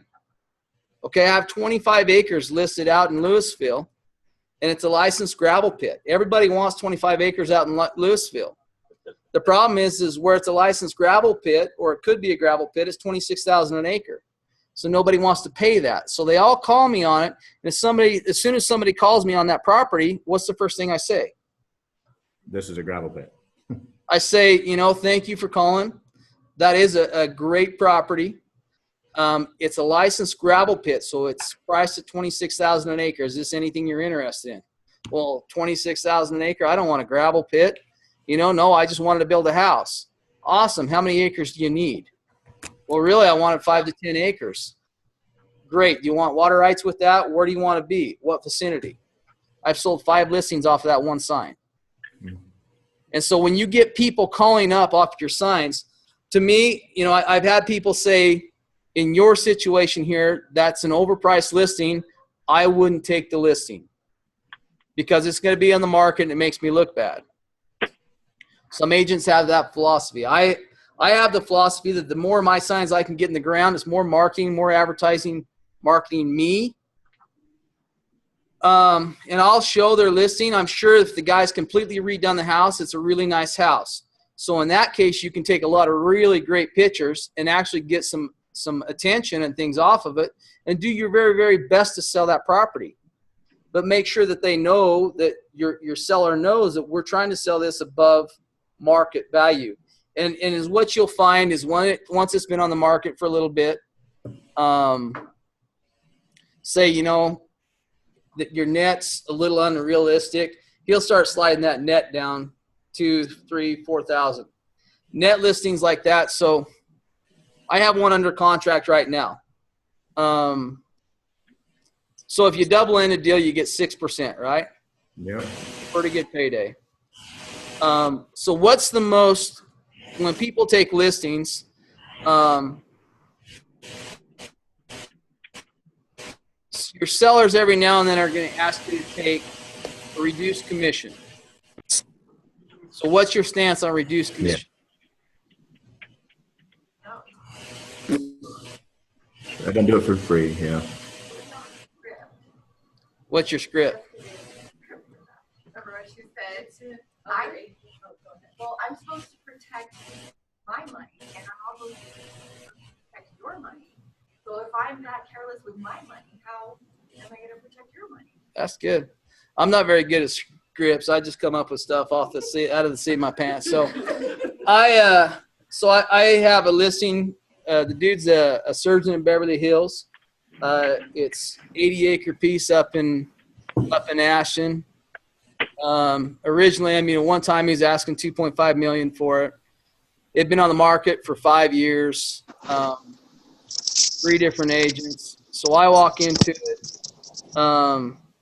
Now he's wanting to get 1.2 million out of it. I'm signing him up. I tell him that the deal's 6%. He said, that's too high. And he said, you know, you should do it for less than 6%. I use 2 different scripts, and it's not scripts. It's just shit I come up with. This guy, it kind of rubbed me wrong. I said, sir, I says, what is it you do for a living? I already knew what he did. Well, I'm a surgeon in Beverly Hills, and I've done this and this and this. I said, I assume you're pretty good at your job. Well, I've got this award and this award and this award. Awesome. I said, so how many times has somebody been laying on your operating table and asked you to do the procedure for a reduced commission, or ask you to actually cut your bill in half? Well, I said, they probably didn't. I says, because you're probably really, really good at what you do. So people come to you because you're really good at what you do. I'm really good at what I do. I should be paid for it. He didn't have a comeback. He just signed the paperwork. You know, now the one that I used here about 3 weeks ago was, the guy was pushing me hard, and by this time he got me mad. And I said, look, I'm not a discount agent. If you want the discount agent, I said, take your property, list it with them. In 3 years, when it's still on the market, call me back and I'll sell it for you. I said, it's still going to be 6%. It can be that simple. So net listings, we talked about net listings. What's the most you could ask for on a commission from a listing? What the market will bear. What the market will bear. So what if I told you 10%? Is that unheard of? Depends on what you negotiate, really, is the bottom line. So what's one of those things that they teach you in real estate school? There is no standard commission. Everything's negotiable. That's one of the first things I learned first day. In real estate, everything's negotiable. Okay, so when you're selling properties, how good a negotiator are you? You know, so that's my one of my goals. I mean, I set goals. I'm one of those goal guys that I set goals for myself all the time. And I haven't really been afraid to kind of take risks. Sometimes that costs me lots of money. So right now, my highest commission that I'm going to receive on a listing, it hasn't closed yet. It'll be about a 22% commission. You're getting 22? I'll make $200,000 on an $895,000 listing. Yeah, that sucks. So really bad for you, Bill or Jim. Jay. That's the one that I know. See what you started, Stephen? So that's the deal that I negotiated here this last week. I'm a damn good negotiator. A lot of beers, man. So I have a guy that come to me with a net listing. Okay, and this happens to be on a commercial property. I put the property up on the MLS. And I'm sitting in a good position. The guy wanted to flip the property fairly fast. He said, if I get $650,000, whatever you get out of it over that can be your commission. And so I just started making a few phone calls. Well, now I got a city wanting to buy it for a city library. And the problem with it is when you get city government involved, they can't do anything really fast. And so they said, well, it might take 6 months. I said, oh, great. I said, we can still do the deal, but if it's going to take 6 months, you're going to pay $100,000 more. And so they really want the building. And I knew that. So I called my seller. I said, okay, I got you a deal. I said, instead of $650,000, you're going to get $700,000. He's like, okay, but what's the catch? I said, you're going to have to wait till the end of May to get your money. He's like, well, so I can wait that long for $50,000.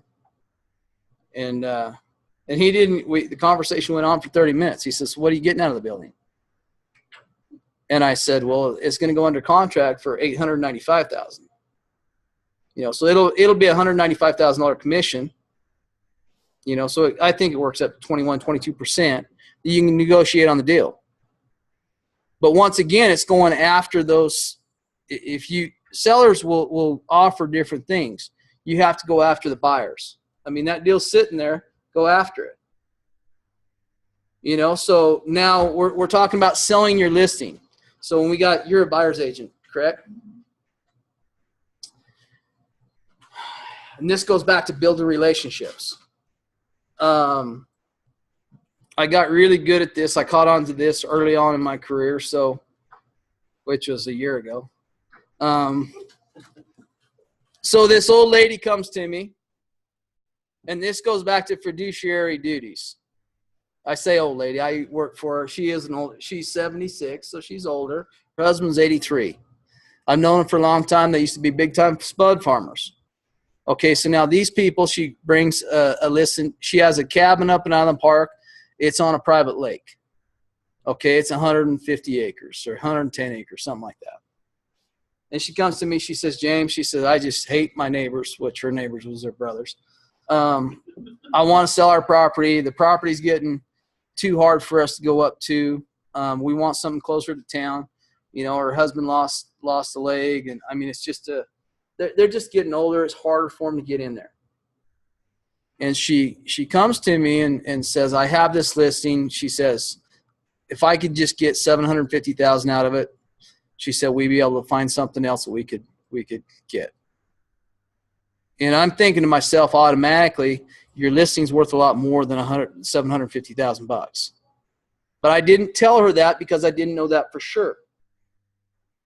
You know, so that's when she hires me as her agent, I have that fiduciary duty to my client to get her the most amount of money I possibly can out of her listing. So I start pulling comps on it. Her listing was worth more than $750, $750,000. I had a client I was working with at the time. Now this is winter time. This property's in Island Park. There's no winter access in there. So I put them and their family on snow machines and I take them in. So they fall in love with the property. And I'd been showing them other properties. Everything we've been looking at was 1.5 to 2 million bucks. So I show them the property and I'm like, well, what do you think? And they're like, we love it. And they're like, how much is it? I said, she's asking 1.3 million for it. What do you think their question was? How much do you think she'll take? Think she'll take 1.1? I said, I don't know. I said, but we'll find out. I took this listing on Thursday. I showed it on Friday. I called the woman back on Monday. And I call her up. I says, hey, I said, I need to meet with you in my office. I said, I have an offer on your property. She's like, well, you just listed it. And then what do you think she said? I know. It's not worth $750,000. I could probably take $500,000 for it. And she starts apologizing.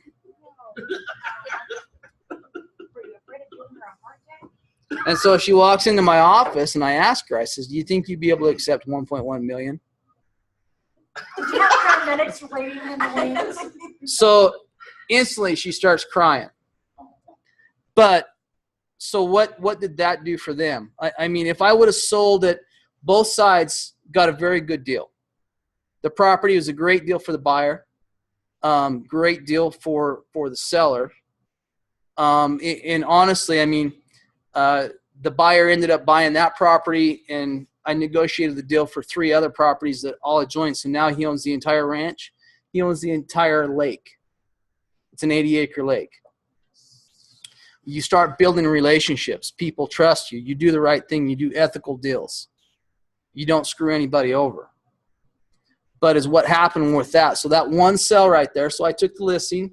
I had the buyer. I double into the deal.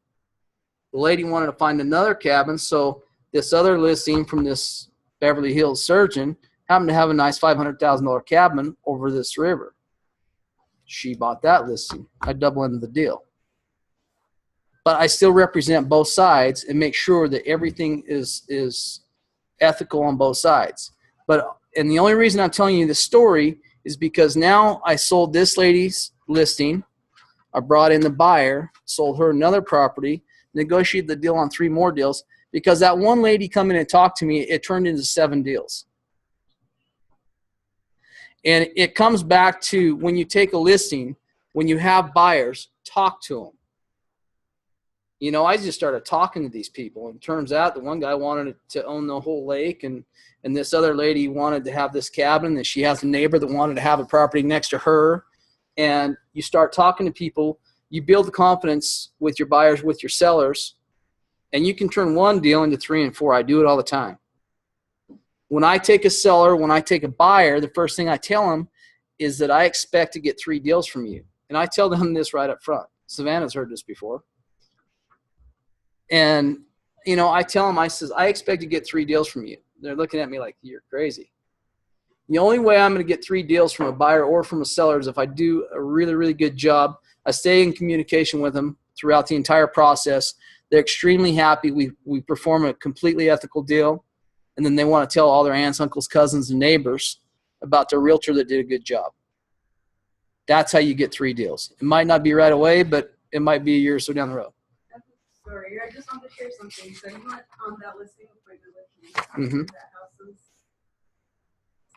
cluttery. Yeah, that's an understatement. Yeah. Being very nice. I went back and they had gotten all their stuff back, and she pulls out Billman's card and she's like, "This is the guy that came with," and like she had nothing but like wonderful things to say about you. In that house, she's managed to keep your card and just very grateful you were. If you would have seen the house, that was like. No, I was like, you still have a card. Like, she needs a prize. I was so amazed, but I was very impressed. I haven't been looking at time. What? It's 10:30. What time you guys go to? Noon? Noon. So you're about So I got plenty of time to bullshit. So I mean, we can look at. You guys want to see the videos and stuff like that, or do you want me just to keep telling you about what you're really going to actually be doing? You just have I'm with you on that. So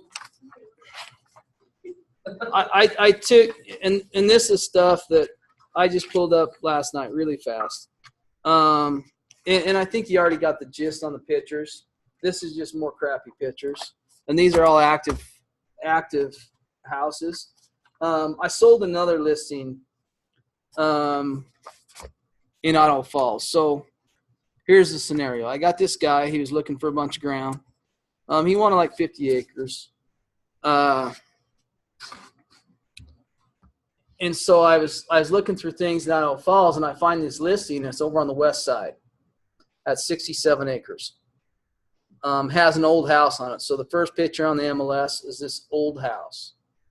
It's got a picture of this old shop and this old barn and nothing that, in fact, I looked at it and I went to scroll, and as I was scrolling, as it's actually changing on the page, I caught like the last 3 words on the description that they wrote. It said 7 division rights.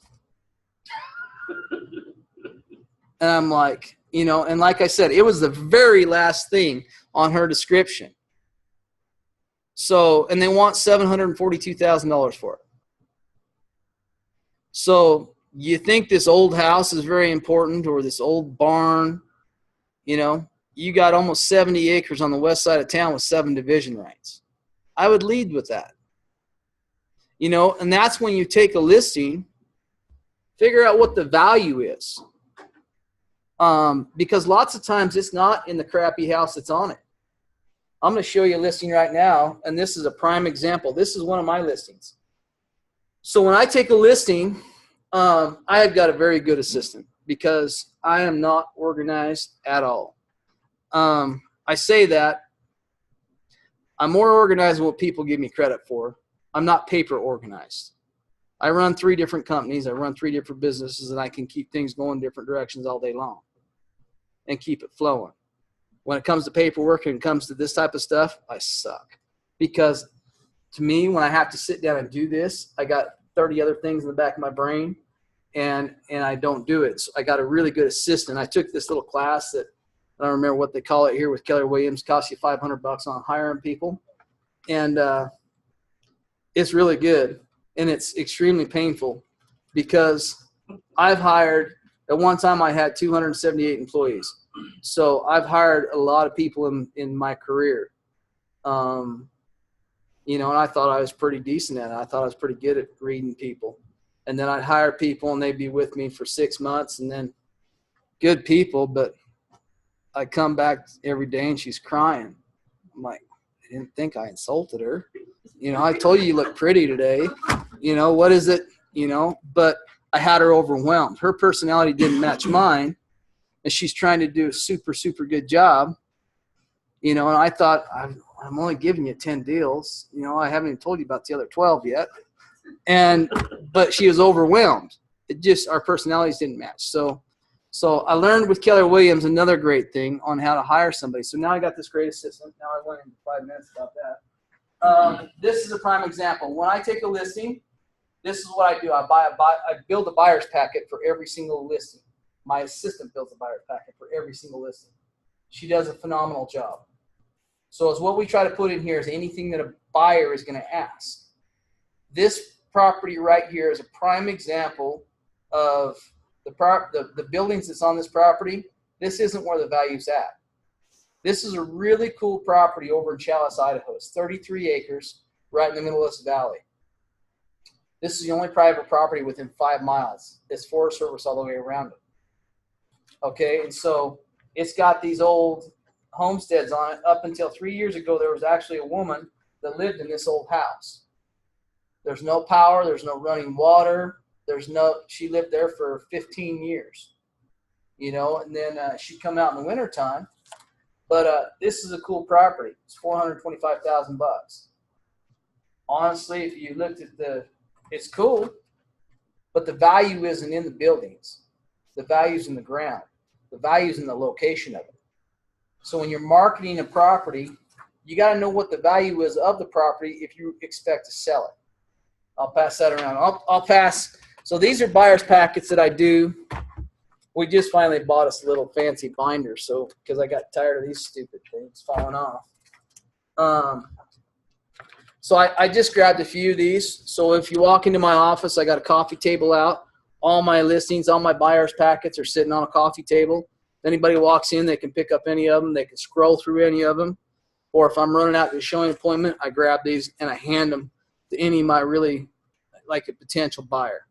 That way they have all the information right in front of them that they're going to need about that property. So it has an MLS sheet in them. So lots of times we'll put the property profiles, but pictures, property disclosures, you know, things like that. And I got some, I mean, so here's one that's a $159,000 house that we had listed. This one's $2.9 million. I got some, so I sell a lot of ground. Lands that you market land different than you do houses. You know, so when you know, I mean, what we're talking about, sell your listing, know what you're selling.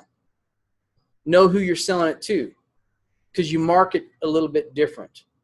You know, and pay attention. Here's another, this is 1,000 acres, 2.2 million over by Bear Lake. When I sell farms, this listing right here, there's a lot more to them. And that's what I'm saying is there's water rights, there's all kinds of crap that you need to know about selling ground. You know, so sometimes I see agents get way over their head. They're going to take a listing that, you know, they look, I mean, this one's $9.6 million. So they start doing the math of what's my percentage if I sell this. Instead of the odds of you actually selling it is very minimal, and you're not going to be doing your client a good job if you take this listing and attempt to sell it and you know nothing about farms. If you know nothing about farm ground, water rights, what crop rotations they're in, things like that. So if somebody comes to you, you got your Uncle Joe that wants to sell the family farm and wants you to sell it because it'll be a good commission, what would be the best thing for you to do? James. Well, learn as much as you can about the property and the value. So here's what I do with other agents and what I do myself. So I took a listing over in Sun Valley, 65 acres, super nice place. I don't want to drive Sun Valley every time somebody wants to go look at it. And so I got on the MLS over there, and I spent a day looking for realtors in that area. And I started interviewing realtors in that area. And I call them up. I wanted to know, I don't really care. I asked them how long they've been a realtor. How many properties do you sell in a year? What's the medium average of property that you sell as far as dollar amount? You know, and then I wanted to make sure their personality matched mine. And then what I did is I co-listed that listing with that agent. I didn't just refer them over because I wanted to maintain the people that I actually was representing live in Pocatello, and they have 6 more properties. Okay, so I didn't want to lose a relationship. And like I started out talking today, relationship is key. If you want to be a good realtor, build relationships. If you want to sell listings, build relationships. Build them strong. Talk to people. Don't be afraid of people. But I'm just curious what you would do. Are you like, would you find someone a rental property if you knew ultimately they wanted a house? Because you're not going to pay very much off of that, but ultimately that's a good relationship. I have 4 of them that I'm dealing with right now. In fact, I showed a house to these people last night. And so people all the time, it's like, we want to buy a house, but we also want to, we're thinking in a year or 2, we're going to turn it into a rental. You know, a good fit for that is if they really want a house. I mean, we have different properties where they can live upstairs and rent the basement. It's the best of both worlds. You know, but if they're looking, so you're saying that they're wanting a rental property? Well, they need somewhere to live, but to go that fast into it, they're not going to get what they want. But there's like this prime rental property. Yeah. That you could still make a certain amount on, and then you've got that relationship. Am I going to look for something meantime, or do you not even waste your time on the rental part? So they need a place to live, but they want a rental property too? Well, no, they don't. They don't have a place to live right now. So they If it's a prime rental, if is what I would do, and this is the way I'd sell that, is say this property is a rental property.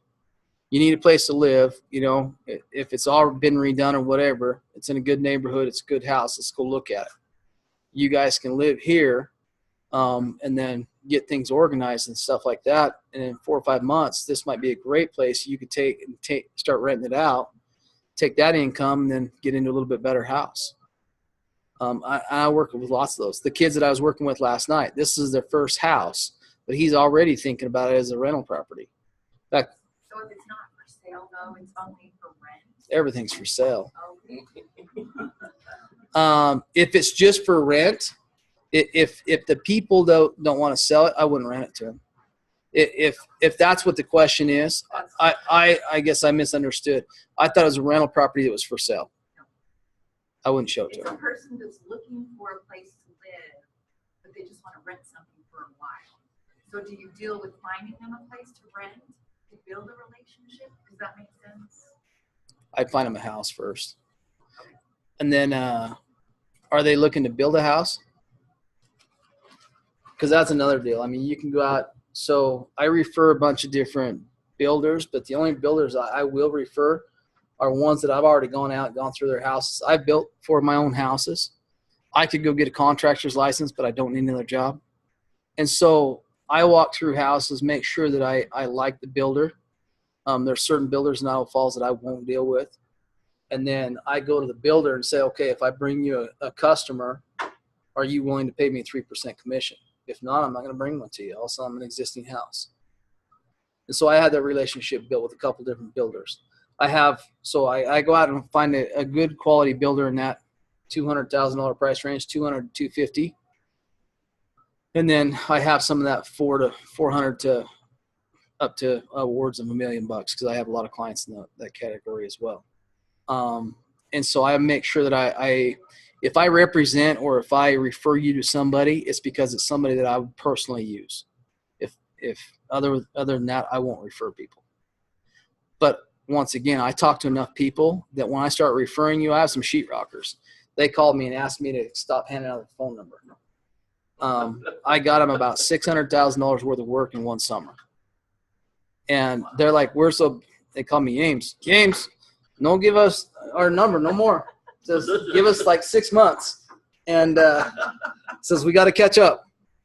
And so and it was hard for me because these guys do such a good job. They did all the sheetrock in 3 of my restaurants. They come up and did my house. 3 Hispanic brothers that are just awesome people, do awesome work, fair price. So I refer them to people. And I turned them on some contractors that they got a ton of work up like in Bozeman, Montana. Pretty quick, they're all driving Corvettes and then I give them a bad time, but they'll call me in the summertime before I bought my boat. And they're like, hey, we bought a boat. Come get our boat. Take your kids to go skiing. Nice. So, but it's, once again, it's building relationships. Selling houses isn't, there's a ton of different ways of selling houses. Let's get back into some of the marketing steps in here. So what's worked for you guys? And I know most of you are new agents and things like that. So what's really worked? Like Chris referenced earlier, I'm more of a in-your-face type of person. I'd be out selling stuff. But on the phone, I lack, and I'm working on that. It's getting better, but like I said, I'm more of a relate and see your kids and mess with your dog and high five you. But sure. But that's for me. So you like to go out? I mean, have you ever gone out knocking doors?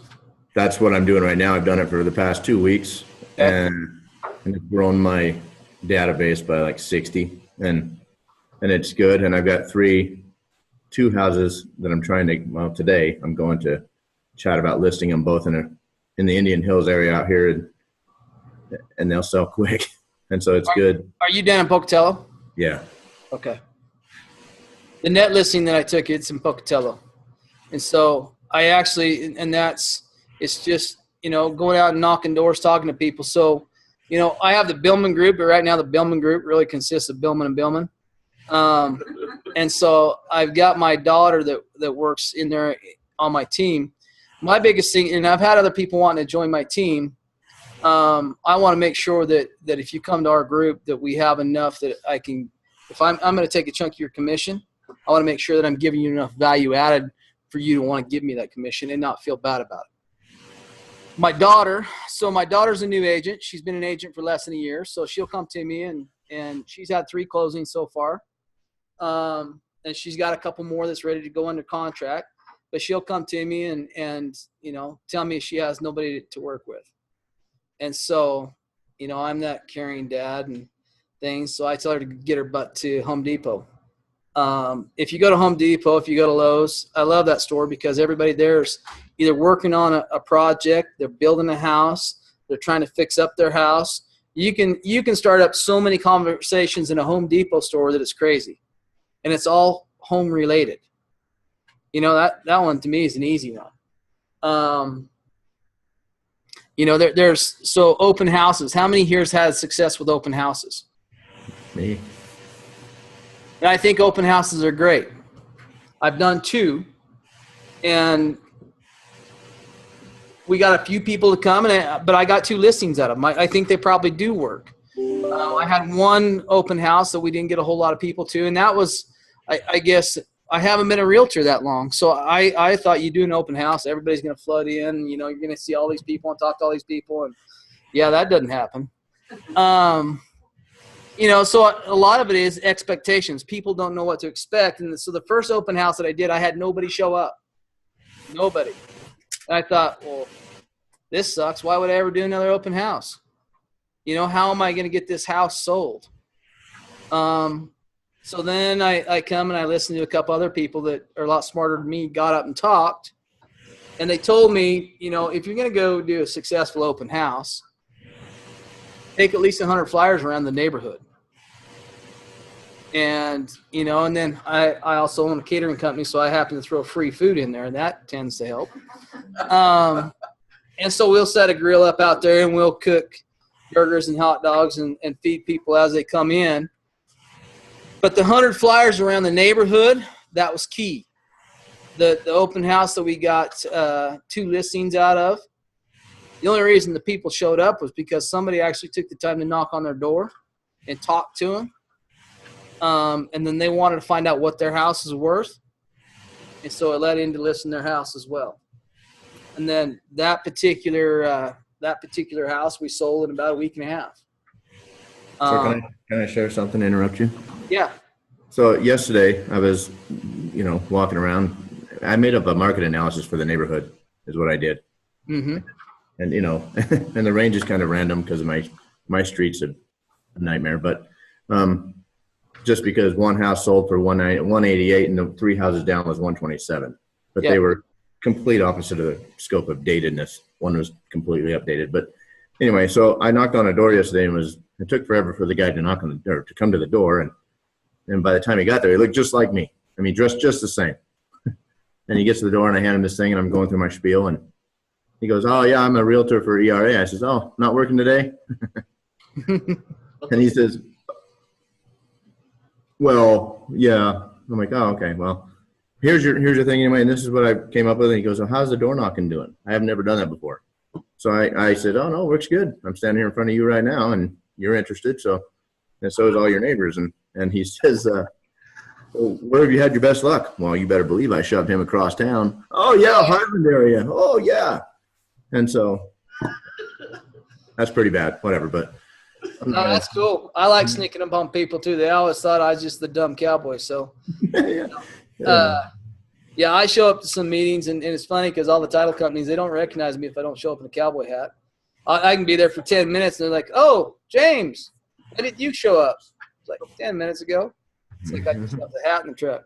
But yeah, it's people's perception. It's getting out of your comfort zone is key. Do something that you normally wouldn't do. Like I said, I own a catering company, so we do the Eastern Iowa State Fair. So I'll be standing on a grill. So last year at the fair, I sold 6 houses from the fair, just talking to people. And I'll talk to so many random people that, like I said, if you meet me on the street, if I don't know you, if we're having a conversation for more than a minute, you're going to know that I sell real estate. And I don't wear any name tags or anything else. It's just make sure you talk to people and I don't know what script it is. I just make sure it comes up in the conversation and I listen to the conversation and I steer it the way that I want it to. That's negotiating.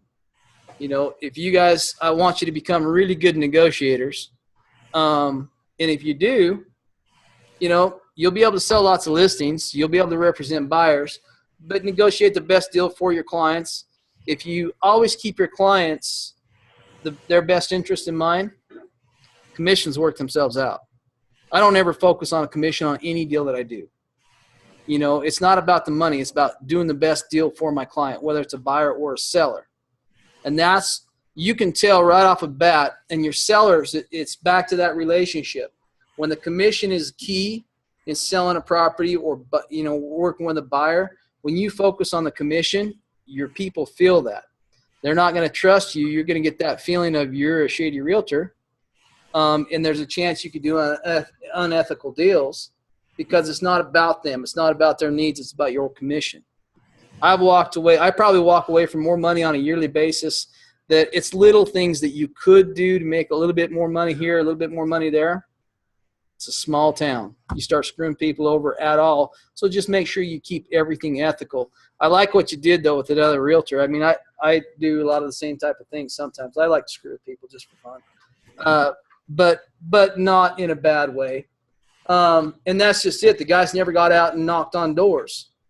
He hasn't tried things. He hasn't gone to Home Depot. He has, I guarantee you that I'm going to talk to somebody today that I didn't know that they're going to find out. I'm going to hand my card out. Something my coach, kind of like this class that you're in right now.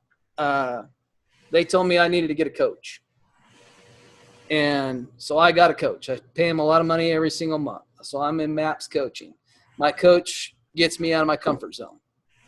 So one of the things is for me right now, one of the goals is I have to get at least 5 new clients a week. For me, I don't like that because I have so many right now that I feel like when I get a client, I want to be able to represent them. And I want to do a really good job. And I don't want to get too sidetracked, but it's you can do all these little things from going out and knocking on doors, your open houses. Set a goal for yourself, 1 new client a week. You know, your new agent, sometimes that sounds like it can be tough, but make sure you write that goal up on your wall and get that new client. So now when you get that client and you're going to represent their house, make sure that you have a plan of attack. You know, there's 500 other agents out there. Why do they want to list their house with you? I was in real estate school, and I'm a little bit direct sometimes. And so the banker comes in and gets up and talks. And she was with KeyBank, and she was telling us about all their great loans and everything for buying a house. And so my question to her, and it stumped her. She's been in banking for like 18 years. I said, so there's a lot of banks in town. Why are you better than anybody else? She didn't know what to say. I says, let me rephrase my question. What loan do you have that's better than your competitors? Why would I want to come to you? And then she fumbled around a little bit, and after about 2 minutes, she got in, and she told me about a phenomenal loan that they had. You know, it took her 2 to 3 minutes to figure out why I would want to go to her. To me, I would never use that banker. I'm sorry if it takes you 2 to 3 minutes, you don't know your shit. And that's the way I look at it. So when you guys are new realtors, you know, my daughter's the same way. She's a brand new realtor. You're still learning the legal. You're trying to figure out how to talk to people. You're trying to figure out that right thing to say to get in that listing. And there's lots of great scripts. I probably suck at all of them. I don't do very well. I just kind of, I learned to when you talk to people, people say a lot without saying a word. Body language is key when you're talking to them. Really pay attention to what their body language is saying. Sometimes it's saying, get out of my house right now. You know, their words aren't saying that. Pay attention to what people say. If you do that, you're going to help build a stronger relationship so you can sell more houses for both buyers and sellers. You know, but you got to get in the door for sell by owners, you know, different things like that. You've got to get in the door, but you've got to sell yourself. If you can't sell yourself, you're not going to be able to sell the listing. You've got to be able to tell your client, your seller, why would you want to list with me? Why, you know, there's 500 other agents in Idaho Falls. Why are they choosing you? Be better than somebody else. And I don't care if you're a brand new agent. And to me, a strong point with a new agent. And I tell people all the time, you know, I would probably use my daughter over using me. The reason is she has 2 listings. I have 24.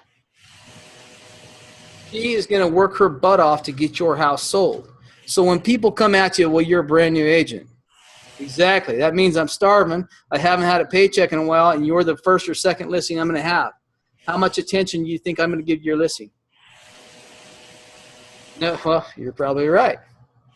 You know, or you can go to one of these teams that's got 50 or 100 or 200 listings. Sure. About 3 times. Okay, so. I read the crap out of audiobooks. So. That's my second time. Yeah. Well, on this one, I was just listening today. It was saying how a lot of times agents just jump right in there. They're new and they see shit and educating themselves. But I feel like yes and no. Yes. And this is, I'm going to jump in. This is not on real estate. This is more on me. And it's just, I've gotten to where I am because I'm willing to jump. You know, I got a couple different college degrees. I got one in business, one in health physics, and one in hazardous waste management.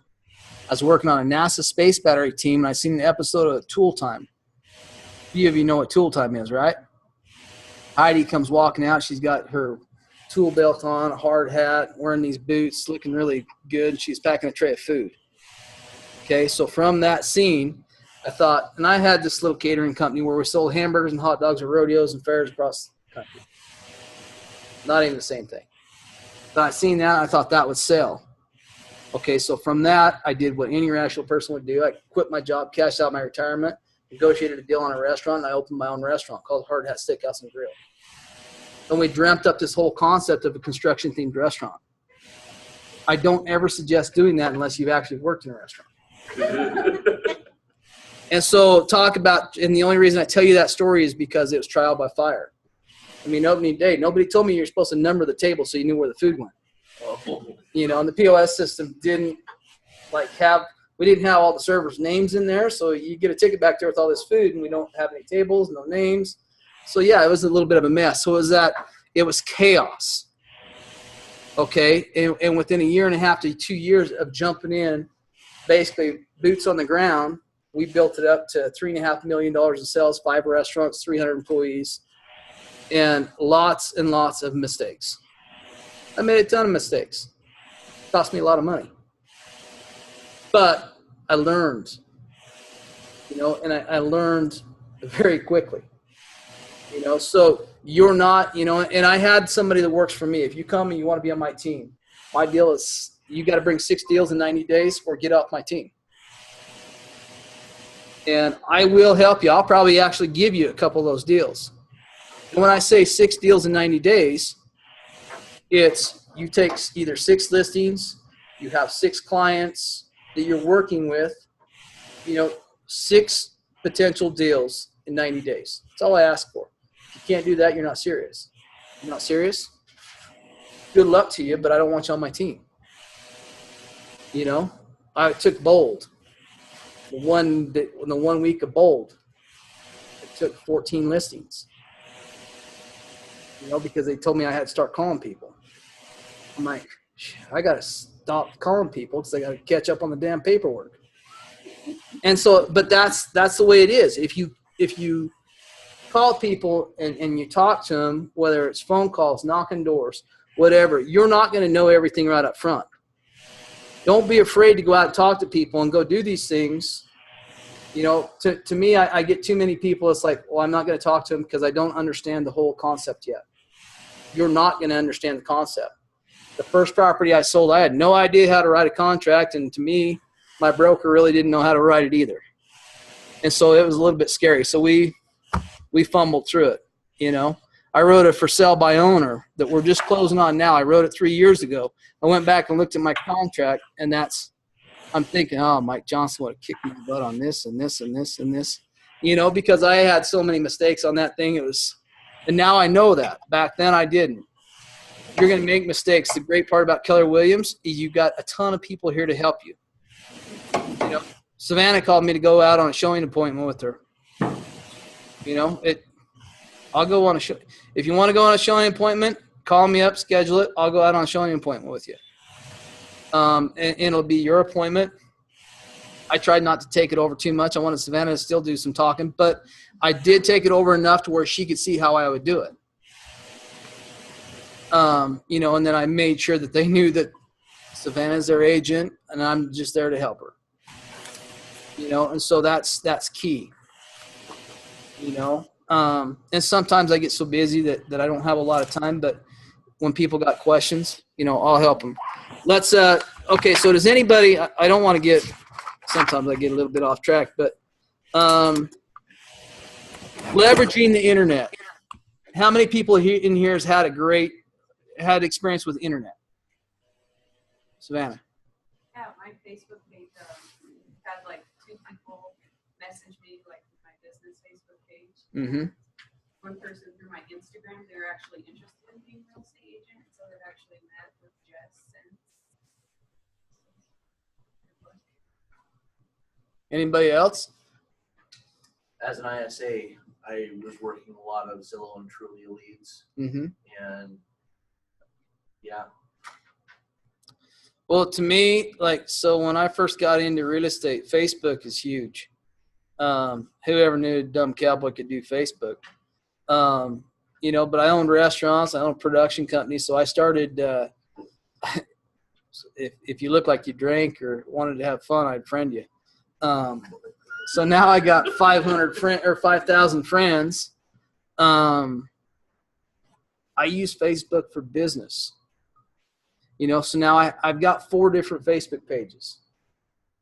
And here's a little secret about Facebook. You have to stay interactive on Facebook if you want people to pay attention. So if anybody goes on, if you send me a friend request, I'll friend you back. But my James Billman page, I take a lot of pictures of sunsets. I take lots of pictures of, you'll see all kinds of inspirational things on my Facebook page. You only see real estate on my personal Facebook page about twice a month. Why is that?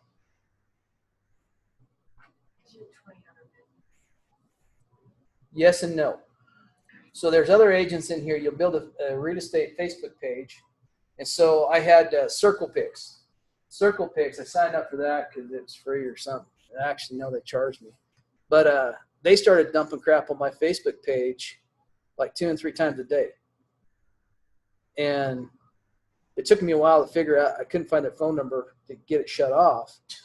For about 2 weeks, they dumped 2 to 3 different properties on my personal Facebook page a day. That weren't yours. Well, some of them was mine. I didn't. Gotcha. I don't care. That wasn't I'll the sell them. But that's not what I was trying to get at. They're dumping my personal Facebook page is getting pounded with nothing but real estate for a while, and they were getting 2 to 3 likes. Like I posted something here just this morning, just a simple motivational little saying. And here's my. I'm just gonna pull this up real fast just to see. So I threw it out there this morning. It's taking a second for it to load. But it's what it is when I'll get 100 likes on the sunset or just something simple. So right now it's kind of low. I'm at 27 likes for about an hour and a half, 2 hours. Versus when I had nothing but real estate on my page, they were getting 2 likes. So that means only a couple people is actually interacting with that page. So I got 5,000 friends. If I post something on Facebook, if I put a property on Facebook, not all 5,000 friends see them. That's one of those myths that it's the people that stay interactive on your page are the ones that see them. And so I go on every single day. I'll spend 15, 20 minutes a day. Sometimes I spend more, and I just like a ton of crap. I'll just go through it, and I stay interactive on other people's pages. And when I do that, they're interactive on mine. When I put posts out there, when I ask for listings, so here about 3 weeks ago, I said, hey, I got a problem. I sold all my houses under $1 million. I need some more listings. I had 4 people hit me back wanting me to go look at their houses. When I put listings out on Facebook like that, I get responses because I'm not keeping houses in their face 24/7. I won't put anything real estate on my personal page more than twice a month. But when I do, I get huge response. If I ask people to share my page, I get 20 to 50, over 100 shares. If that shares out, how many people's going in front of? Now, on another aspect of Facebook, if you get on the business side of things, you can boost a listing. So the way I sell some of these high-end properties is I took an equestrian center and I listed it. If you didn't live in Texas, New Mexico, Arizona, Colorado, upstate New York, if you wasn't interested in barrel horses, reining horses, and cutting horses, you wouldn't even see my listing. And I threw $50 at it. $50, how many people do you think I put it in front of? Well, it doesn't matter if it's all the right people. 38,000 people. Wow. And they're all the right people. Those are the people that are interested in horses. And if you're buying barrel horses, a cheap barrel horse is 25 to 30 grand. And a lot of these people are riding $100,000 barrel horses. Cutting horses, reining horses, same thing. And I think we threw jumping horses in there too. Those people are used to spending a lot of money on horses, which means they take care of them. They want nice properties. Money's really not an option or object. I mean, they can spend whatever they want. And so you want to get your properties in front of those people. So your question, if you have rental properties, so Facebook tracks everything. You ever figure out, like, if you start looking at bridal magazines or bridal stuff on there, all of a sudden you get all these bridal ads off the side of it? They track everything. So if you have rental properties, you can target people that are looking for rental properties in Idaho Falls and send one of your listings just to those people specifically. Facebook is awesome. I sell 12 to 15 properties probably a year, or get at least leads from that many people. I pick up a lot of buyers off Facebook. When people are messaging me, half of them message me on Facebook all the time. And then what's bad is when they come up to me and they, hey, we're Facebook friends. Great. I don't know you, but great. Good seeing you. Yeah.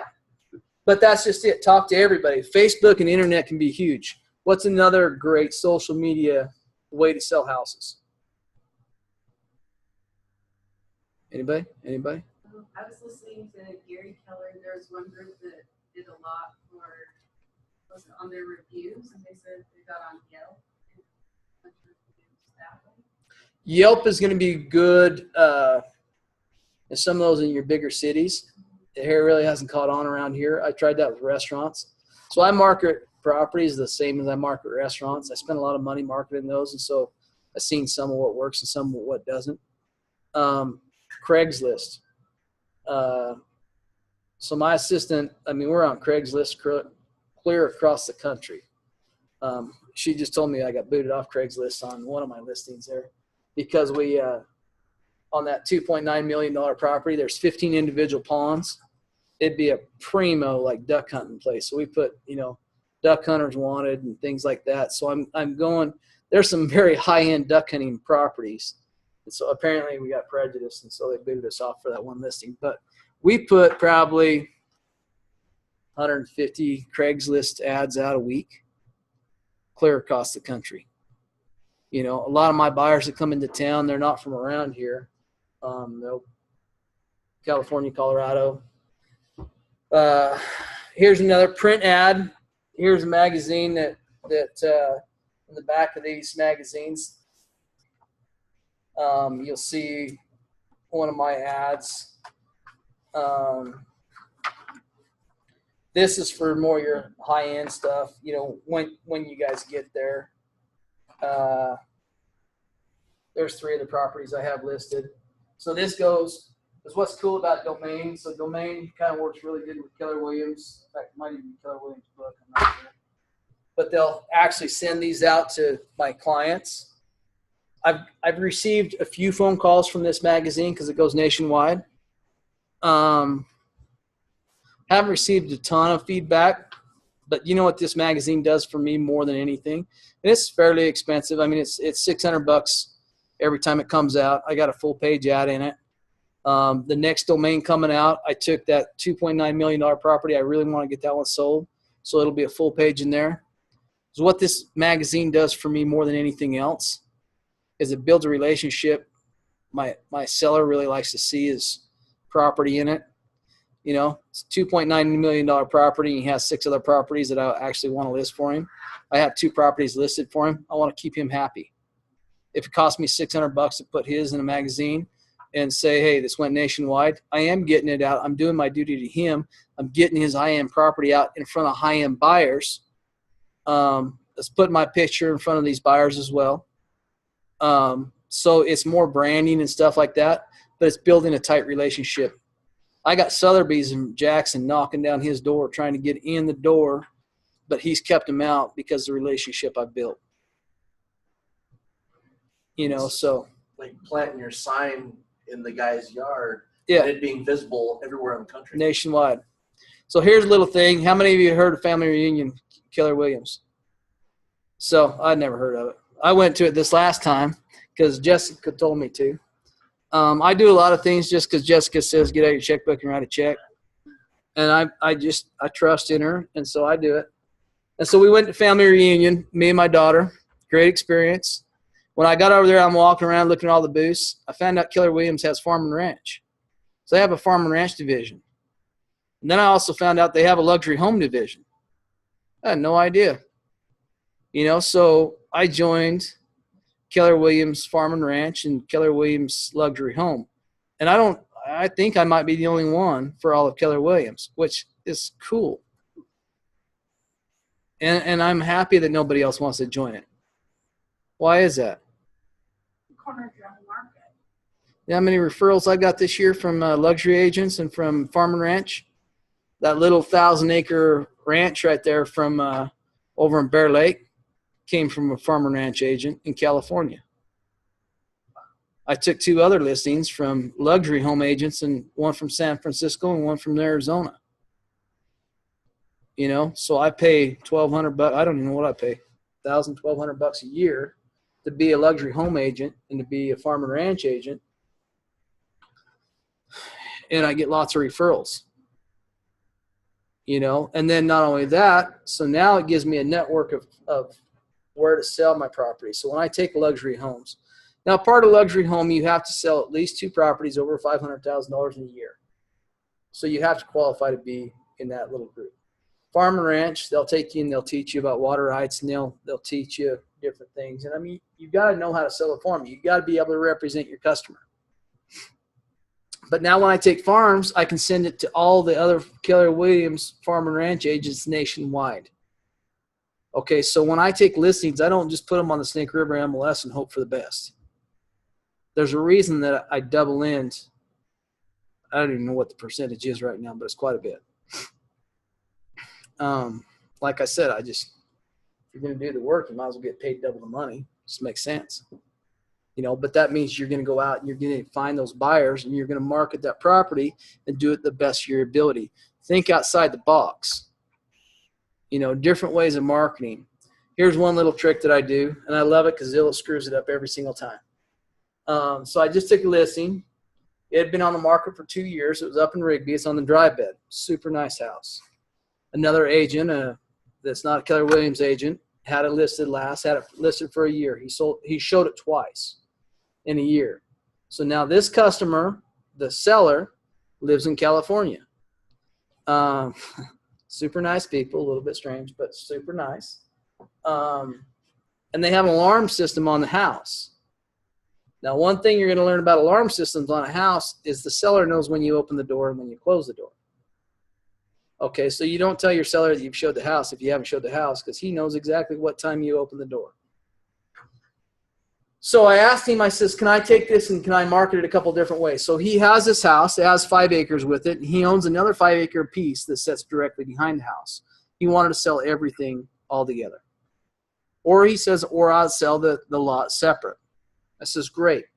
Do you care if I market this a couple different ways? And we come up with some prices. So I marketed, so I wrote 3 individual listings. Okay, so I marketed the 5-acre piece behind the house. That was one listing. I marketed the house on 5 acres as another listing. That was like $640 some odd thousand. Or if you bought them together, it was $825,000. Now, why would I do that? Different people looking for different things. So every time you put in a search category, if anybody was looking for houses between $700,000 and $900,000 or $1 million, that house would pop up because it'd pop up in that $800,000 category. Or now if they're looking for houses up in the $600,000 category, that house is going to pop up. Confuses the crap out of people. And I love it because when they're confused, what do? Call. I just need to get them on the phone. And the reason I love it is because so the lot out back was listed for $185,000. So we have a 5-acre lot out back. So what do you think Zillow did? I love Zillow. Generated a lot of questions for you. Hell yeah, because they marketed it on Zillow that I have this house on 5 acres listed for $195,000. It used to be $800,000. Price reduced. How many phone calls do you think I got? On one Saturday before noon, I had 25 different phone calls. And here's what got me. Out of 25 phone calls, I got about 7 of them from different agents calling me saying, you know, you got the wrong information on Zillow. I've had like 5 of my customers calling me today about this house. You need to get this changed. So what do you think my response was? I might be just a little bit of a smart ass, but I'm like, you had 5 of your customers call you today about this house. I said, and your problem is what? I said, you have 5 customers call you today saying that they want to buy a house and they can spend $200,000. Find a $200,000 house and sell it to them. I said, I'll tell you what, instead of that, just have them call me. You know, and so because of Zillow had it screwed up for a week and a half, and we sent off an email telling them they had it screwed up, and they're really fast to respond because it was up like that for about a week and a half to 2 weeks. From that, our database grew something like 60 people. Miserable. And that's what I'm saying. So, you know, things like that, take advantage of it. It's all in how you look at it. I have agents calling me up saying, I got all these people calling because the information you put out here is wrong. I said, no, the information that I have is on the Snake River MLS. Go look it up. Here's all the MLS numbers. It's right. Zillow picked it up wrong. I always wonder, who's the midget that actually does the Zillow listings? Because I can never find it. It's a computer. And it's not hard to confuse them. But so Zillow did the same thing to me on another property that was $700,000, and I sold it in a week. Because they picked that up. So the same property I told you had 7 division rights. I caught that on that description. I went out and I showed the property. I called up all these investors. I showed it 3 times in a week. But come to find out, the investors, they had all their money out in other places and things like that. So it just didn't work. And I didn't run into anybody else that property would work for. And so about 4 months later, I get this phone call from this guy. And he said, hey, our property, our listing ran out. He said, you was the only one that actually showed our property. He said, would you sell it for us? And so I took the listing out there with 7 division rights. I did the same thing out there. I said, Only did it right. let me market this a little bit different for you. I tried to let me sell like 10-acre lots. I showed him how I could have made him another $90,000, but he was one of those guys where if he made another $90,000, he's gonna have to pay more in taxes. He couldn't get over that part. So I'm like, all right, we'll just sell it. And so same type of thing. I got him to let me market the house on 3 acres for $295,000, and then there was like another 60 acres that we could sell, or else you can market it as one package and buy it for like $740,000. So the gal actually called on it when it was marketed for like $220,000. That's what she was interested in. She got out there, understood what the whole thing was. Within a week, we had it sold for $740,000. You know, and so it's all about thinking outside the box. How can I bring people in to sell my listings? How can I get this out there and get their attention? You just need them to get you. You need to be able to get them on the phone. How can you get them on the phone? How can you talk to them? Or else get them to your property. Take really good pictures. Make sure that your house is that shiny penny that they're going to want to come see. Let me see where I'm at. Maybe I'm completely off. You might not gain anything today. So communication with your sellers. Let's go back to that a little bit. One of the rules I have is and I'm not always great at it. This is I want to communicate with my sellers at least 1 time a week. So I want them to either get a phone call, a text message, or an email from me, letting them know how many times their property's been shown, you know, and getting the feedback. Realtors actually really suck about giving feedback. You know, so there's a couple different systems out there that will send them an email every 10 minutes if they don't, until they respond to it, because I get them all the time. And so I've gotten a lot better about responding to those. But keeping your sellers, you know, keep them informed. For instance, some of these higher end properties, you know, they're going to be on the market for a year and a half. They take a little bit longer to sell. So I get sellers sometimes, and I wasn't staying in contact with my sellers as much as what I wanted to. I mean, I just get super busy with everything going on. And so now I've kind of pushed some of this off to, I let my sellers know they'll either hear from me or my assistant once a week. But sellers will start thinking that all you do is put it on the MLS and hope for the best. It's like, you know, and then when they have to write that check for $12,000 or whatever the check is, or $50,000, it's like, you just made a lot of money and you really didn't do anything. They have no idea what it is, everything that goes into play in selling a house. You know, and so once we started informing our sellers of everywhere that I market their house, they're like, wow. You know, it completely changed the attitude towards us, which strengthened that relationship when other agents called up trying to take the listing or whatever, if it expired. I mean, I've had a couple of them where I wasn't Johnny on the spot and got it signed, you know, the week before it expired. But I built a relationship that other agents can call and call and call, and they won't get it. You know, and it's because I show them what I do for them. It's like when I take a listing, we're going to market your property in a whole bunch of different places. This $2.9 million property, like I said, Sotheby's has been knocking down that guy's door. They've been trying to get in because the guy owns a lot of property all across the United States. He has a lot of money. Those are relationships you want to keep. And I wasn't doing a great job of getting back to him and letting him know where I had his property marketed until later in the listing. And then, you know, and then he called me out. He's like, well, you know, I got this other guy that says he's got buyers and he can put it up in Jackson. I'm like, I market to Jackson. So then I started sending him everywhere that I do market, and it blew him away. He's like, yeah, you're going to do a lot more than what he will. You know, and so that's where you got to sell yourself. And lots of times you'll do more than what you're going to explain to your seller. You got to get better at communication skills and let them know exactly what it is you're going to do for them. And you got to come up with that system that works for you, but keep your seller's best interest at heart at all times. You know, and if you're really looking out for your seller and you're doing the best job that you can possibly do to get them the most amount of money, and it might be telling them you're going to have to take all the crap down in here so you can actually, we can get great pictures.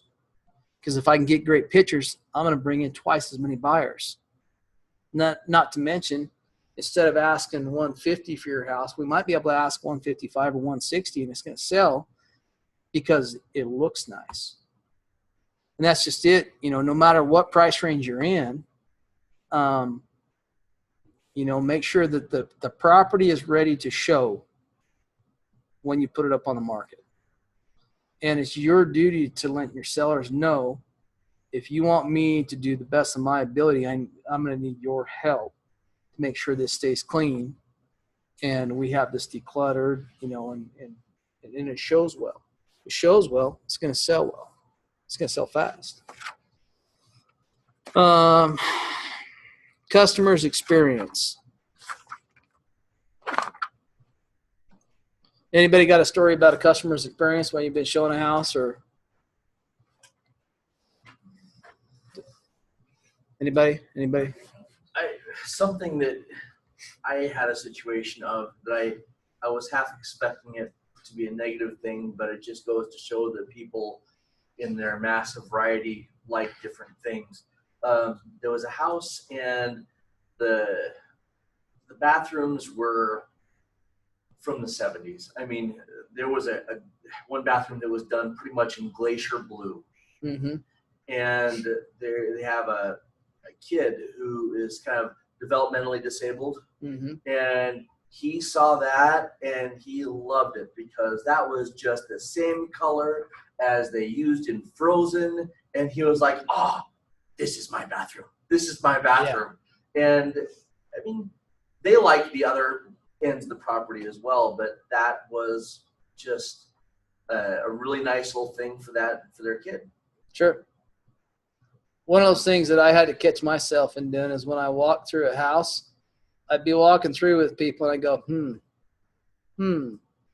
and I had a buyer catch on to that.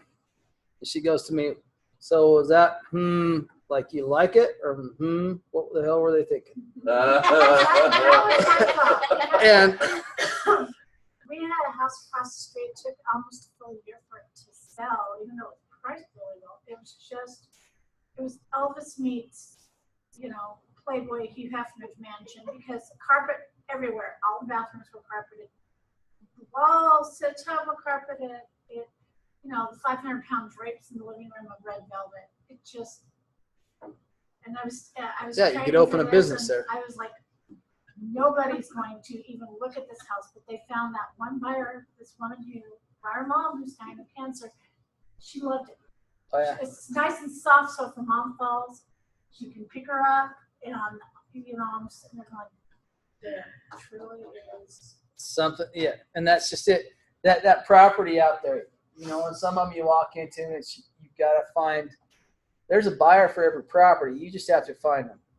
You know, and that's I caught myself. I mean, there's some of these houses where I walk in, it's like there's no way I'd buy this place. You know, and then my buyers show up and they're like, oh, we love it. I'm like, I'm glad I didn't open my mouth. You know, and that's, I mean, I caught myself just this week. You know, because there's a house, it's a bank-owned property, but there's like 2 other houses sitting in front of it. In fact, everybody that drives up to the house, you blow past the driveway because you don't realize it's the driveway. When you get into the house, the price and the square footage of the house and everything, it's a great deal. It's going to be an extremely tough house to sell, which I guarantee you is the reason why it's a bank-owned property, because she tried to sell it for a year, couldn't sell it, and then ended up losing it. It's just because of the situation and everything else. These people that come out and seen it loved it, you know, and they couldn't get financed, but they loved it, you know, and I almost, you know, it's like you've got to be really careful when you're showing properties that you don't say too much, but at the same time, when you're selling that property, keep in mind, there's somebody for that property. It's your job to find them. And how can I get my listing in front of them? How can I get people out here to see it? You know, I mean, that's the goal. In order to get our listings sold, we have to get very specific, and you've got to bring out the high points of that listing no matter what it is. And lots of times the value in the listing is in the property or the house that's on it, or the buildings or anything else. Always make sure that you're marketing what the valuable thing is to that listing. You know, maybe location, maybe subdivision rights. You know, the people that bought the property out there at subdivision rights, the house was nice. I mean, the guy was an engineer from the site. I mean, you walk in the door in the garage, I mean, he's got safety lines painted around the damn steps. You know, I mean, everything. This guy is anal retentive on everything. Everything had its place. But it's still, you know, it's an old home. They hadn't really remodeled it. I mean, it was all very well maintained. Everything worked in it. Still an old home. I wouldn't, you know, it's nice. I wouldn't live there, but somebody will. You know, and so the people that ended up buying it, they bought it. They lived in the house for about a year. They started selling off 10-acre lots, kind of like I told them. They've sold off 3 of them now, so now they're going to keep 30 acres for themselves. They got somebody renting the house, and they're building a super nice house. But from selling off the 30-acre lots, now they got a rental house. They got their house payment paid for their property and everything else. They're going to be into theirs, dang, they're scot-free. $500,000-$600,000 place that somebody else paid for. You know, so when you take a listing like that, you see the value of it, paint the picture for your buyer. It's going to sell your listing. You know, 7 division rights, that's huge. Try to find 10 acres on the west side. You know, ground to put a horse is $10,000 an acre, so you lease a minimum of $100,000 out there, but you can't find them out there. So charge $12,000 an acre, and that's what she did. 12 or 13,000 an acre. You know, and so, you know, make sure you understand the value of what you're selling. You know, and then get creative on marketing it. Don't be another one of those agents that just puts it up on the MLS and hopes that you're going to be able to get sold. So you get a certain percentage of what your income from what you sell and put it back into marketing? Or how do you determine? I am now, because I got an assistant that's telling me that keeping track of all that stuff. Yes. I mean, I've been fortunate because I've had, even when I got into real estate wasn't my only revenue stream coming in. I mean, we still own a catering company and things like that, but here's what I found. Real estate for me has become fun. I like putting deals together. I like bringing people together. I like seeing their response when they get into their houses. You know, it's one of those things. So I'm spending more and more of my time. So I've got it to where I've got other people running my other businesses. I focus 95% of my time selling real estate. But so for me, Zillow You know, I spend $500 to $600 a month on Zillow, homes.com, LandWatch. You know, I'm a luxury agent. So I spend, my system just told me how much I spend. I don't even know how much I spend. Like 30%. I don't spend anywhere close to that. Oh, Yeah. But I do a lot of volume. You know, I would say if you could spend in the beginning, if you can spend 10%, you know, some agents get down on Zillow. I mean, I convert probably 30 to 40% of my Zillow leads. so Zillow, you know you have someone that's at least looking for a house. Yeah, but you get a lot of tire kickers. Oh yeah. You get a lot of people looking at houses at 2 o'clock in the morning. Zillow dings me even then. And sometimes I call them back. I'm like, well, I know you're up. I know. I've done that too. It's hilarious. It's funny because the response you get at 2 o'clock in the morning, hello? You know? Or they won't answer and they'll text you. Who is this? It's like, all right, son, bitch, you already woke me up, so now we're going to talk. And so I've actually had some pretty good conversations. The guy started laughing. He's like, I didn't think anybody'd be up. It's like, I didn't realize that Zillow responded that fast. I'm like, Zillow doesn't. So I said, but they called me, and I do. And so I'm one of them agents. Honestly, I don't work most weekends.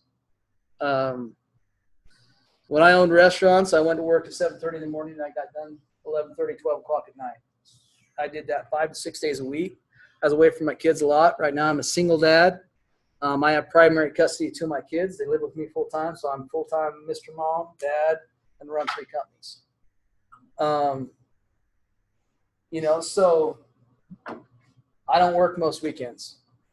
And there's a lot of people that can only. It doesn't mean I don't make my daughter, but you know, if I have people that can only see houses on Saturdays, now if they're going to come look at my $2 million listing, I'll make some time for them to come see it. But other than that, I schedule them during the week, and I schedule them, you know, before 5 o'clock if I can. And if they can only see properties after 5 o'clock, I have my daughter show them, or occasionally. She had a test. She's going to college too, so she scheduled me last night at 7 o'clock. But that's just kind of what I do. You know, and we sell lots of property. So this is a full-time business. I mean, there's a lot of realtors that get into this and they want to do it part-time. And honestly, the first year that I got into real estate, I had a restaurant going on. I had my catering company, I had things like that. So I would treat it like, yeah, I'll make a few phone calls. I'll try to sell some things. So the first 5 to 6 months, I had an office over the building. I went there twice. I didn't treat it like a business. And so I sold one little $40,000 lot, and I sold something else. And it's what's interesting about this is there was 2 other agents. They were friends of mine. I conned them into getting a real estate license with me. So they went to Boise. They did it in 2 weeks. I did the Votech deal, so it took me 2.5 months. We got our license within 3 days of each other. So at the end of the first year, so I rented this office, and we were all going to be big-time realtors and have this big real estate office. Nobody liked to go to the office. So I'm paying this monthly rent. Nobody would go in there. And the one guy, he had his office at another place, and the girl told me, oh, I can just make phone calls from home. And so after about 5 months, I'm like, I'm paying for an office. I'm going to go sit there. So I sit there at my desk the first day. I'm like, what the hell do I do? You know, and I'm sitting there at my desk. And so I just started going through my phone. You know, I mean, I don't even have – I got a lot of contacts in my phone. I just started calling people. Said, hey, just so you know, I'm selling real estate. So if you want to sell your house, give me a call. It was that simple. And pretty quick, I started actually getting more and more leads, and I'd follow up on them. And then I still had the restaurant, so I talked to people in there. And they, you know, everybody wants to, so James, what are you doing now? Just so happens I'm selling real estate. You know, if you want to buy, sell, or invest, let me know. I can hook you up. And is what happened is I kept trying to get the other two people to come to the office as well. They wouldn't come to the office. It was a little over a year. We went back and looked. It was about a year and a half into it. I'd sold 23 properties. The girl sold 2, and the guy sold 3. He wouldn't come into the office, and these people are. The girl there is very, very well connected. Knows every.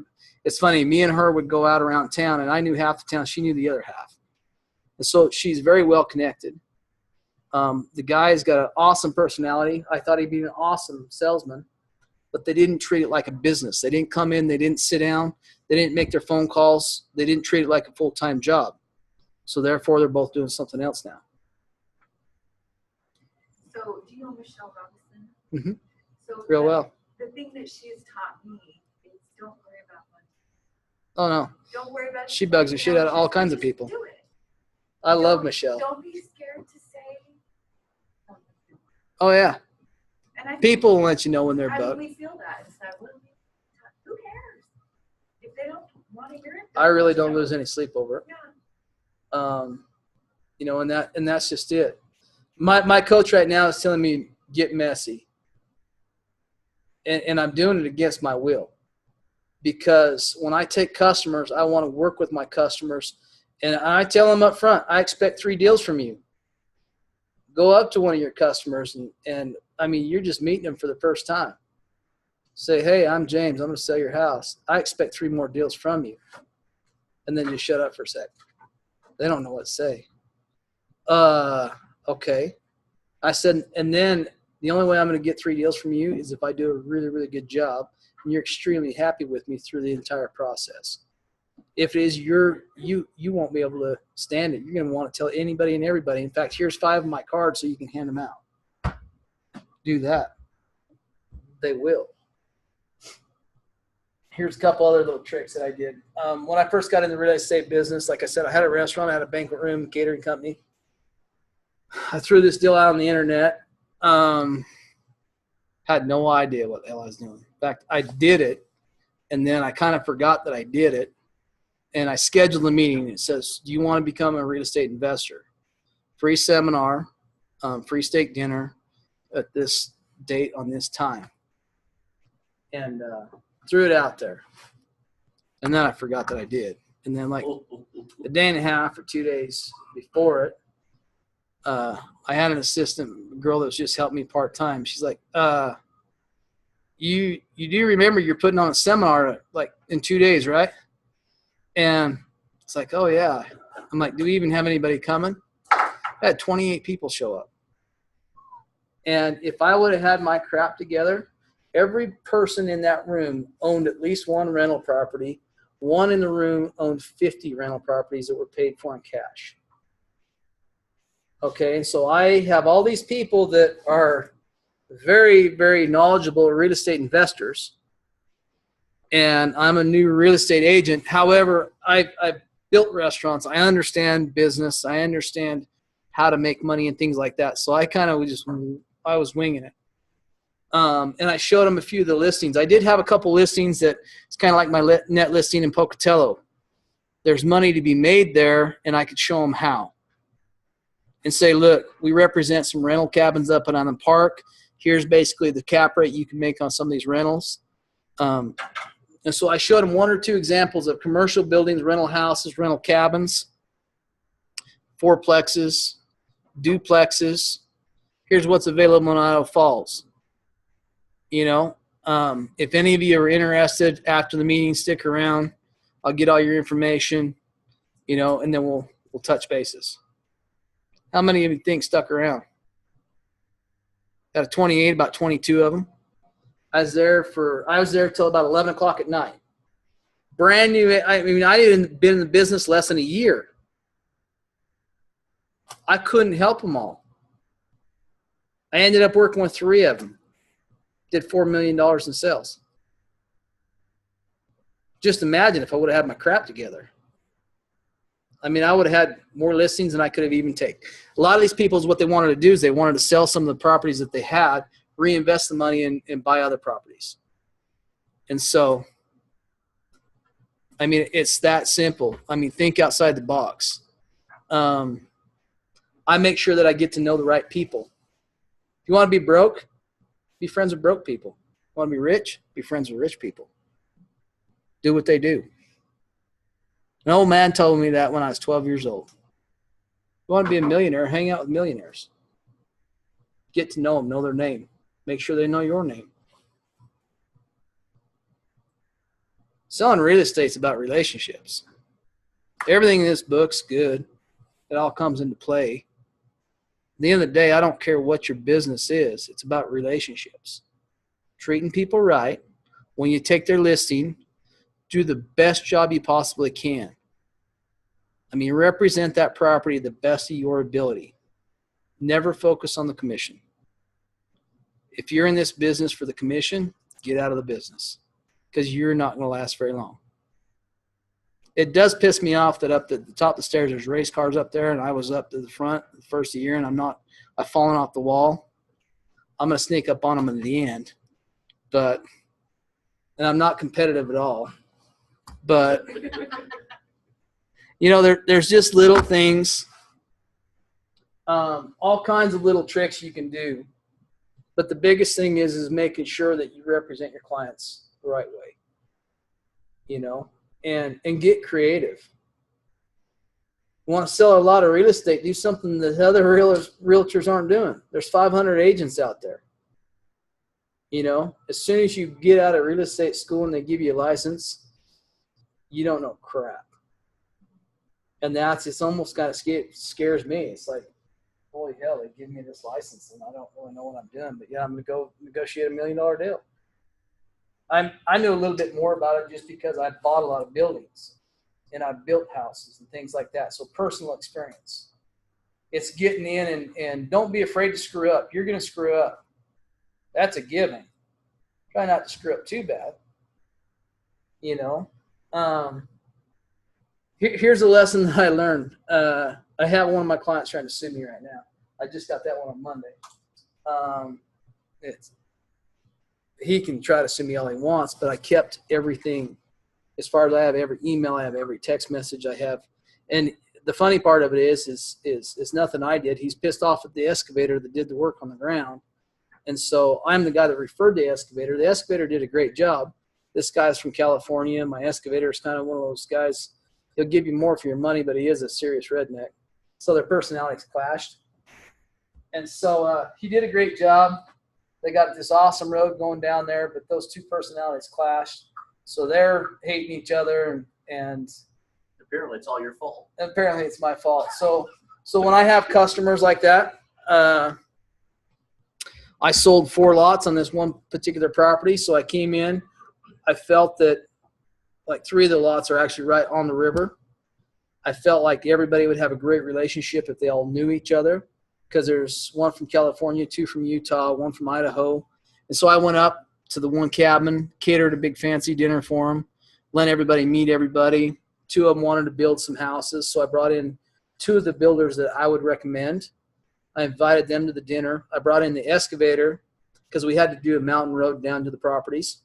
I brought in the excavator so he could meet everybody. And I paid for the dinner, introduced them to everybody. And then even after the sale, I was driving up there. They'd have questions on different things. So I'm driving to Ashton to show them different things. The little old lady that I sold in the cabin, I've gone and cut wood for them now 2 or 3 times. I make no money from that. In fact, I was up there last Thursday measuring out her property because she wants to put a fence around it. So I got a fence guy that I'm going to recommend to her, but she's 76 years old and needs some help. I'll go up and measure out her property for her and show her, bring this guy in. And then they know that if I refer them, if they do a crappy job, they won't get any more work from me. And then I'm be the guy chewing their butt. That's kind of what happened on this deal. I tried to help this client out and I kind of went above and beyond. So now he come back. He knows that I have E&O insurance and he's pissed off about the road, and he wants essentially a 4-lane highway going to his place. It's all paved, and he knew up front that he wasn't getting that. But he's upset. It's an emotional deal. So he hired an attorney to scare me and he's going to try to sue me and stuff, but I don't scare real easy. But here's the only reason I tell you that story. Keep really good records. This book right here that I pack with me every single day, something simple. When I get to work, I got today's date on it, and I have every single conversation that I've had and who I've talked to. So when I start making phone calls, or if I run into you on the street, write your name down. This book has made me more money than anything else because it's the follow-up. It's a follow-through. Because I talk to so many people, I probably walk away from more business than most realtors ever have because I forget who I talked to and I forget what they said. So when I write them down in here, so now once a week I got in the habit of going back and reading through what I did last week. And then they go on my to-call list for this next week, and I make sure that I follow up on all that. Now that I've been following up on everything, I'm starting to line up more and more closings consistently because my follow-through is there because I'm not forgetting. So we're at 11:52. Do you guys have any questions for me? No. My wife and I, we're working on a potential seller who has a rather unique property. It's riverfront and it's a full acre, and he's got a house. It's a manufactured home. And, you know, I think Brett commented that if the property is kind of in a unique situation, whether it's a view or riverfront or anything like that, don't be afraid of holding on to it. And not by holding on to it, he meant kind of in the vein that you had, that a luxury property or a special property, you may not get it sold in 2 months or 3 months. So I guess that's. So your situation with that house is that guy needs to be out of the property. You need to know that up front. How fast do you want to sell it? Oh, I think he doesn't care. He just wants his price. So I believe he has it all paid off. And so in it's a instances non-issue. like that, let him price it the way he wants it to. Let him know, you know what? Let's price it high. Eventually somebody's going to buy it. I'm going to sell 20 other properties off my sign that I put in your yard. Yeah. Because they all want. Manufactured homes, that's a whole nother animal. They're tougher to sell. Right. You know, they can be because it's the financing. Yeah, and some of them are great. Yeah.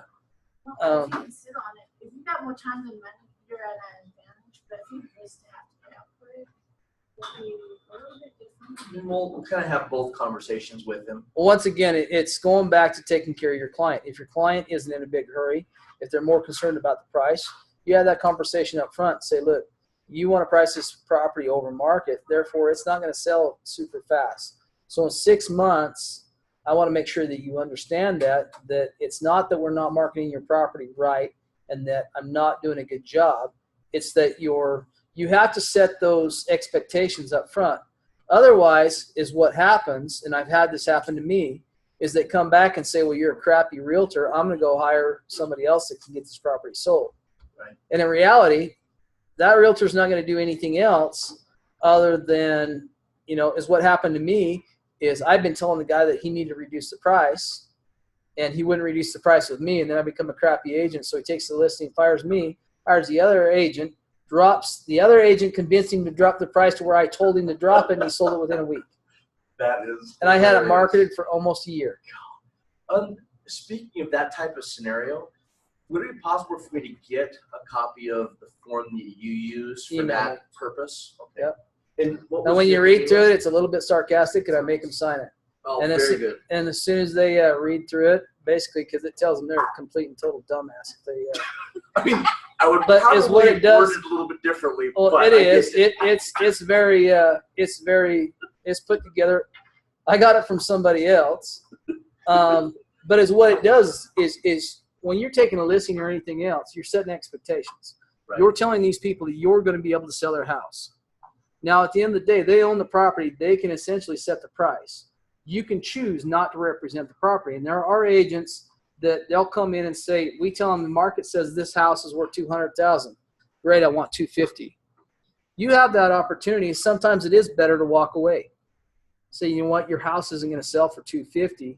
I could represent you and come in and say I could sell it.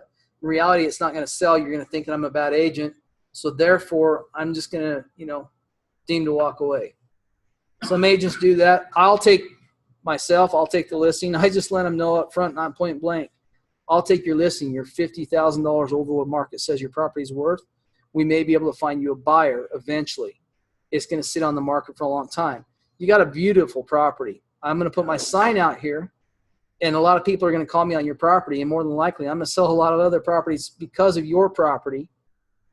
But we might run into that guy that actually wants to buy your property for the price that you want.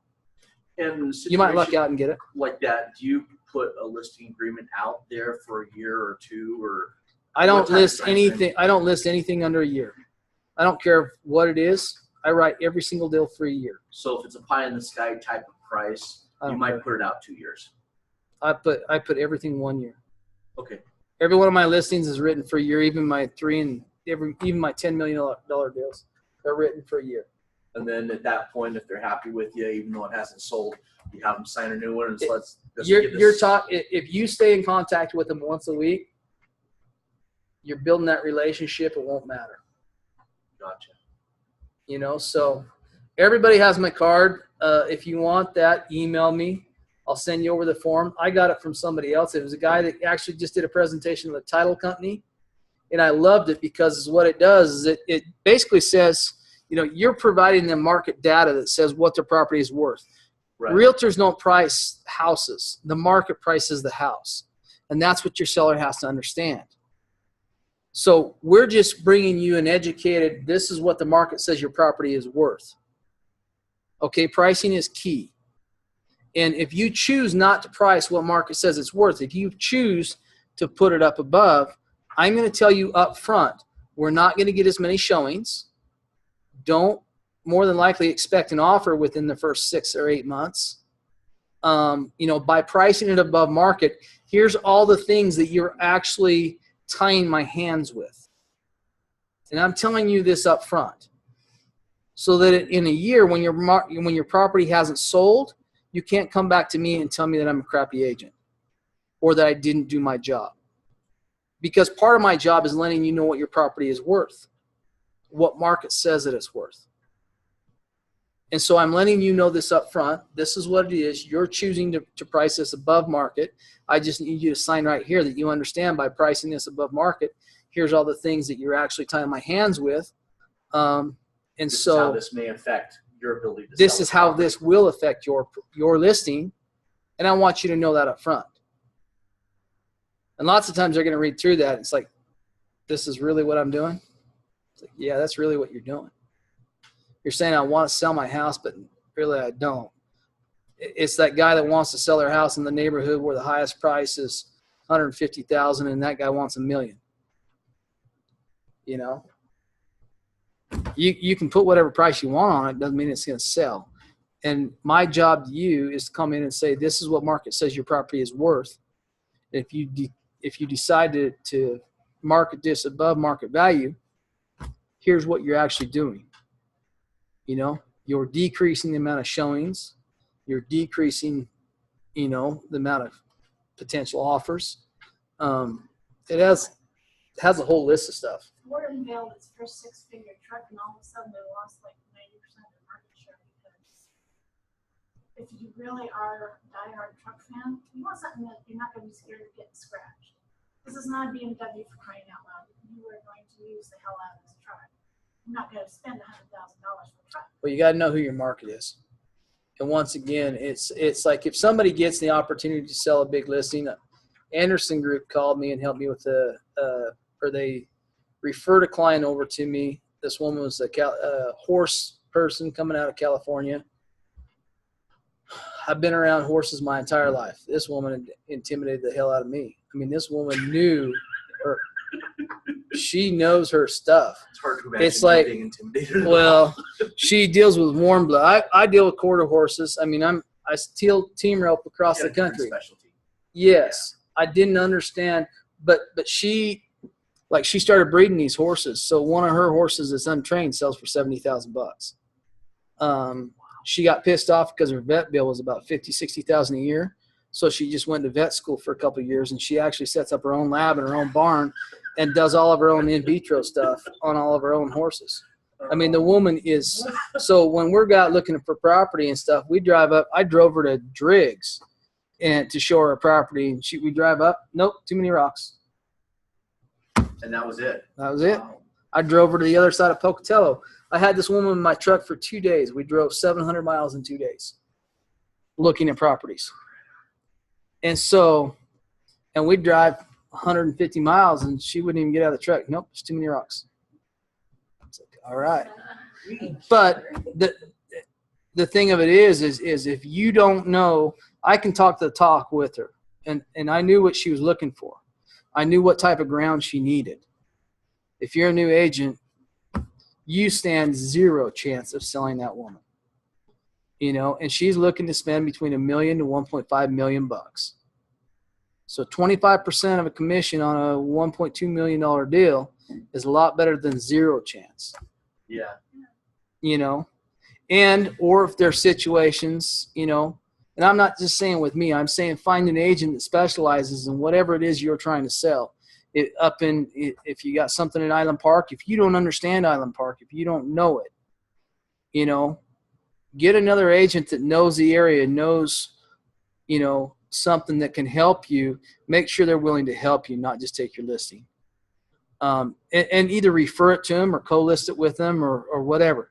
I have 2 agents now. They're not Keller Williams agents. Great agents over in Driggs. When I take listings over in Driggs, I call them up. You know, and I've co-listed 2 listings over there with agents over there. For one, I don't want to drive up there every day. 2, they know their market better than what I know their market. So I'm going to take that listing. I co-list it with them, so I maintain the relationship with my client. And I market that property the way that I know how to market properties, and then I let them market it up there. Because Driggs and that country up there, they got a different MLS. We're not part of it, and it goes up into Jackson and Wyoming. And most of those agents up there are licensed in both Wyoming and Idaho. Once again, it's your duty to your seller to do the best of your ability to get that property sold. And maybe the best thing for your seller is to let somebody else help you. So I missed the first part. Where are you located? Like, where do you do business? Everywhere. What? I'm so I rent so I have the Billman group over, you know, where the old Melaleuca building is in Idaho Falls. So I have 8 offices in over there. I don't know why I have 8 offices. I got 2 agents, but so we just bounce. We just sit in a different office every day. But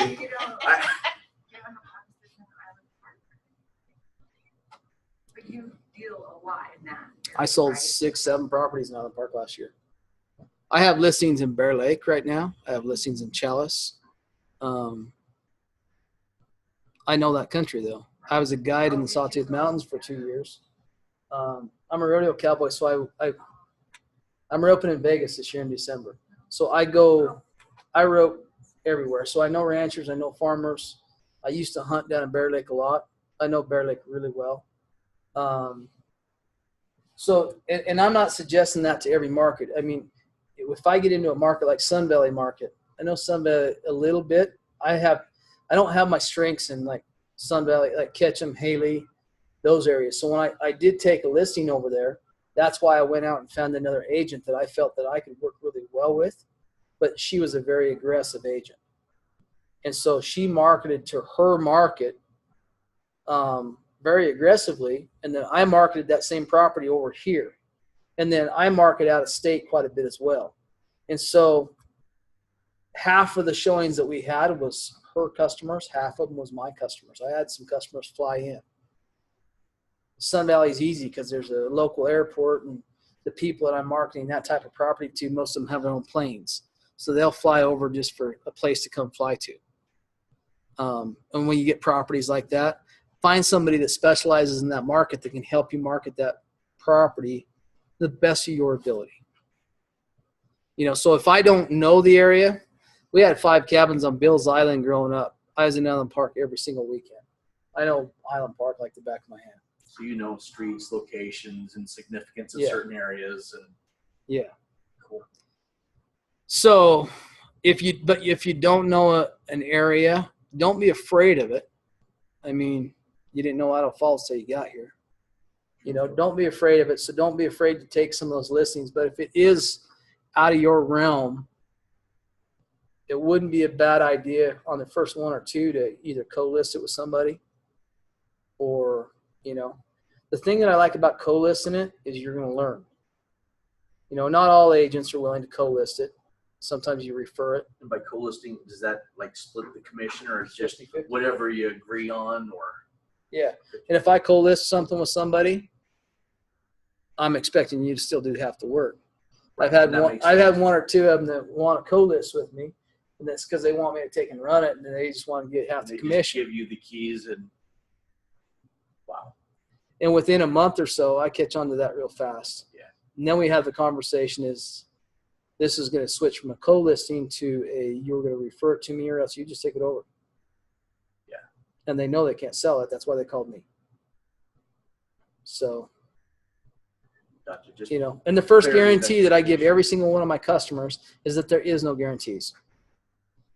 We get aggressive about marketing, and I've had houses that have been on the market for a year.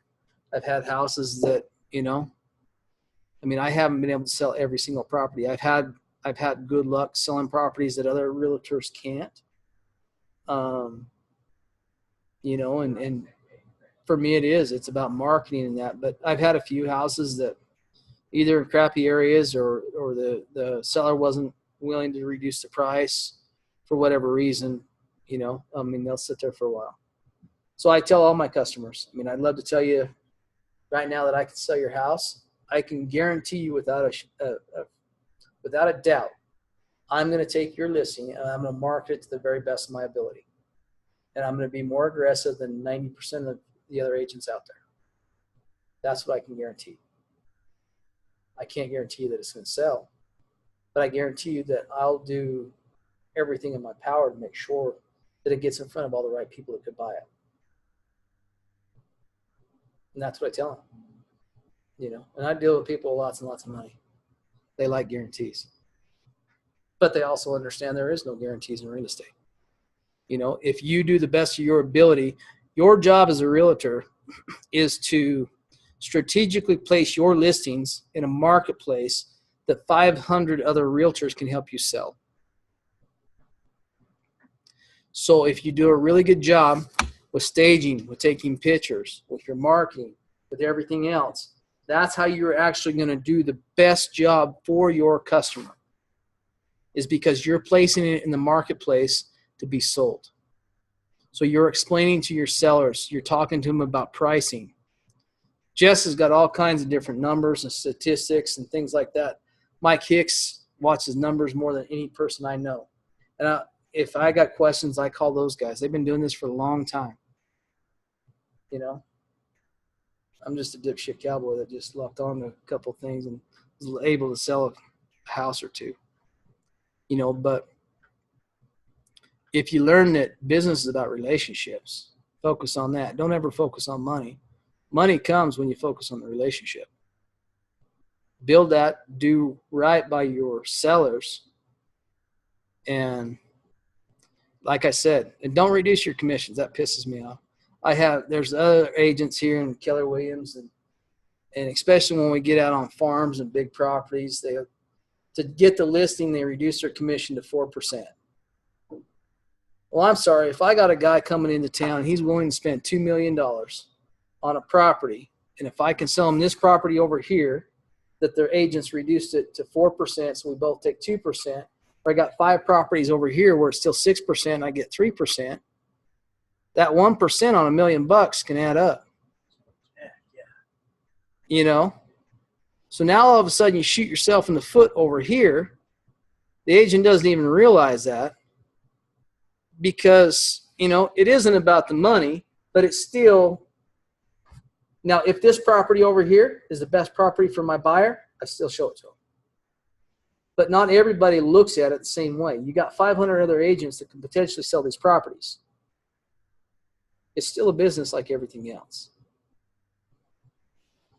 Take care of your customer first, and if his needs are over here, but if there's two properties side by side and they're both really good and the guy would look at each one of them, I'm going to show this one first. It's the same money. And I'll probably still show him this one, and whichever one he chooses, the one we're going to go with. But it's a lot of people. Here's the other trick that just ticks me off is don't tell somebody that you can get them $10,000 more for their house if you really can't. You know, they'll come in and other agents, and I haven't run into it with Keller Williams agents as much, but you know, you go out there, you'll have 5 realtors show up at a house and they'll do all the CMAs. So it's the same market. They're pulling the same numbers. And we're going to go with this guy because he tells me he can give me $165,000 for my house, even though the highest house in the neighborhood sold for $145,000. So they go with him, and usually within a week and a half to 2 weeks, that guy's dropping the price of the listing to get it back down with everybody else. You know, I've had that happen to me 3 or 4 times. And that's the problem. I'm not real shy, so I call the other realtor and I chew their butt. So I'm not everybody's friend, but I'm nice sometimes. No, I believe in ethical deals. If I see something wrong, I see you doing something wrong, I'll call you on it. I don't care who you are, how much money you make, or how long you've been doing it. And if you see me doing something wrong, call me on it. I expect that. It's how you learn too. Oh, If absolutely. you don't know, If you're doing something that you shouldn't be doing, and sometimes you get so tunnel vision on something that you're doing something wrong, you don't even know you're doing it, or you don't understand what's wrong. Signage, you know, I mean, these guys up here, they know everything about signs. Some of the first signs I had apparently were illegal, you know, because it wasn't big enough. I'll give you, I think we're about over here, but a couple tips if you want them, or you want to go. oh, tip away. So something that I did, I told you I wanted to be that agent that sold high-end properties. I'm a brand new agent. I have no properties. I have no listings. So what I did is I went on the MLS. I found some listings that I wanted to eventually work up to sell. I found a really nice ranch over in Arco. Had the river running through it and everything. And then I found another property, I think it was up by Island Park. Super nice cabin. Those were the listings I wanted. It wasn't mine. So I called up and I had this guy make me a website. My website wasn't great, but what I did is I called up the listing agent over in Arco, said, hey, I got some clients coming in that might be interested in your property. Do you mind if I take and list your listing on my website and market it through some of my marketing so I can give it to my agents and it looks like I'll show them your property? Go right ahead. You know, I did the same thing with the cabin. Pretty quick, I got 10 listings on my website. They're not my listings. Now, at the bottom of them, this is what I learned. I got everybody's permission before I ever did this, but you have to listen to market them. Listing provided by Keller Williams Realty East Idaho. You don't have to list the agent. You just have to list whatever brokerage they're with. Okay, and I always get their permission up front. But if you would have pulled up my website, I had no listings, but yet I had 10 listed. And I had the properties that I wanted to be known for. Okay, but all you're doing is it's another line of exposure for them. You're helping them sell their listing. You're putting their listing in front of other people. Why wouldn't they want you to show them? But if you don't have the listings yet, that old saying, kind of fake it till you make it. But as what it did is if the majority of my listings on my website was 200 to 500 to 1.2 million, all of a sudden I can show you letters that people have written me or different emails say, hey, I looked at your website. I looked at a bunch of your listings that you had on there. You look like the agent that would fit my property. We have a $2 million property over here. You look like you could sell it. You're in luck. I'm available. Let me Exactly. schedule a time But that's what started to happen is I started attracting the type of listings that I wanted. Now I've sold all my $200,000 listings. Now I need to get more of those because that's your bread and butter. You know, but still, You know, my goal is to sell the highest price listing that Keller Williams East Idaho's ever sold. My goal this year was for, I have no idea yet, but I'm going to. Jess hasn't given me that number yet. I don't know.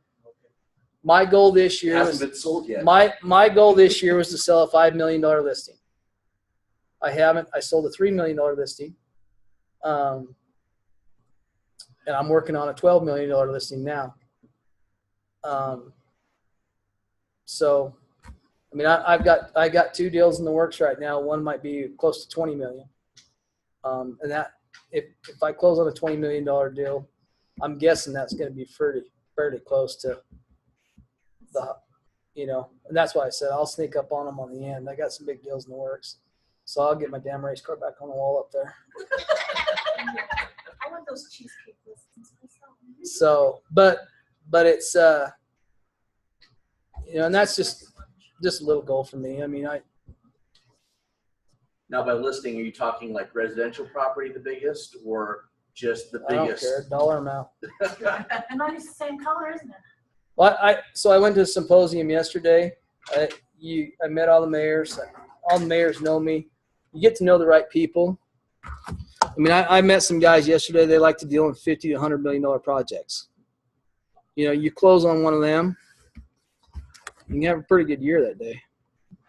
So, and that's just it. I mean, it's all in what you want. But see, a lot of people, I'll start talking big numbers, and people will think I'm full of crap because a lot of people they don't relate.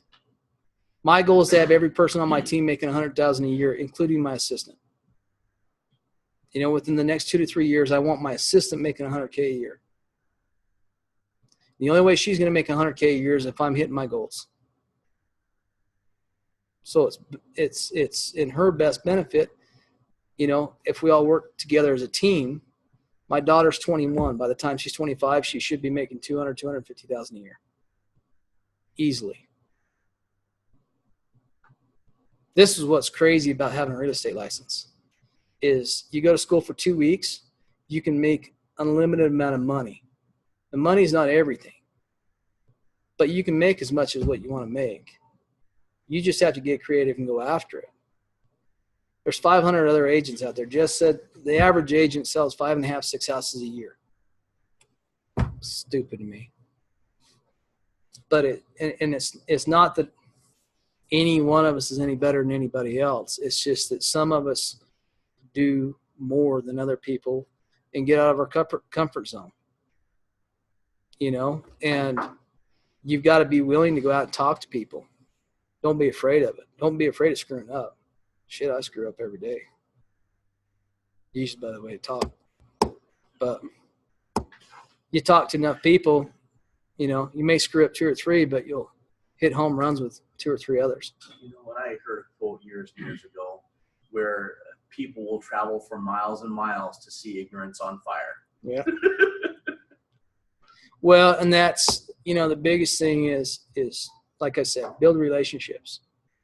If I can't push that enough, you know, I talk to everybody. You know, my problem is I don't remember names for crap. And so I'll walk in, if I go out to eat in Idaho Falls, I know 10 people in that restaurant and I might be able to tell you one of their names. The problem is they all know me by name. So they all walk up and say, hey, James, hey, how are you? You know, how's your family? I know their face. I know their story. If I see your face, I'll remember you. I won't remember your name. When I had all my employees, I made them stand there with a whiteboard and I'd write their name on it and their job application number and I'd take a picture of them. And then when I'd hire them, I'd put it on the wall in my office. It'd take me about 1.5 months to 2 months to learn everybody's names. For a while, it's, hey, you. And so, but I'm terrible with names, but I'll remember your face. Like if I see your face and we had a job interview, if I interviewed 1,000 other people, I'll remember every word of your interview just by your face. Now, if you just told me your name, I wouldn't remember nothing. But that's build relationships. Relationships have been the key to my business, you know, and caring about people, legitimately care about what you do for them and make sure you treat them right and don't focus on the commission, you know, but Don't focus on the commission, but also keep in mind what you're doing here. You're building a business, essentially. You're all your own business owners. You got to be able to pay your bills.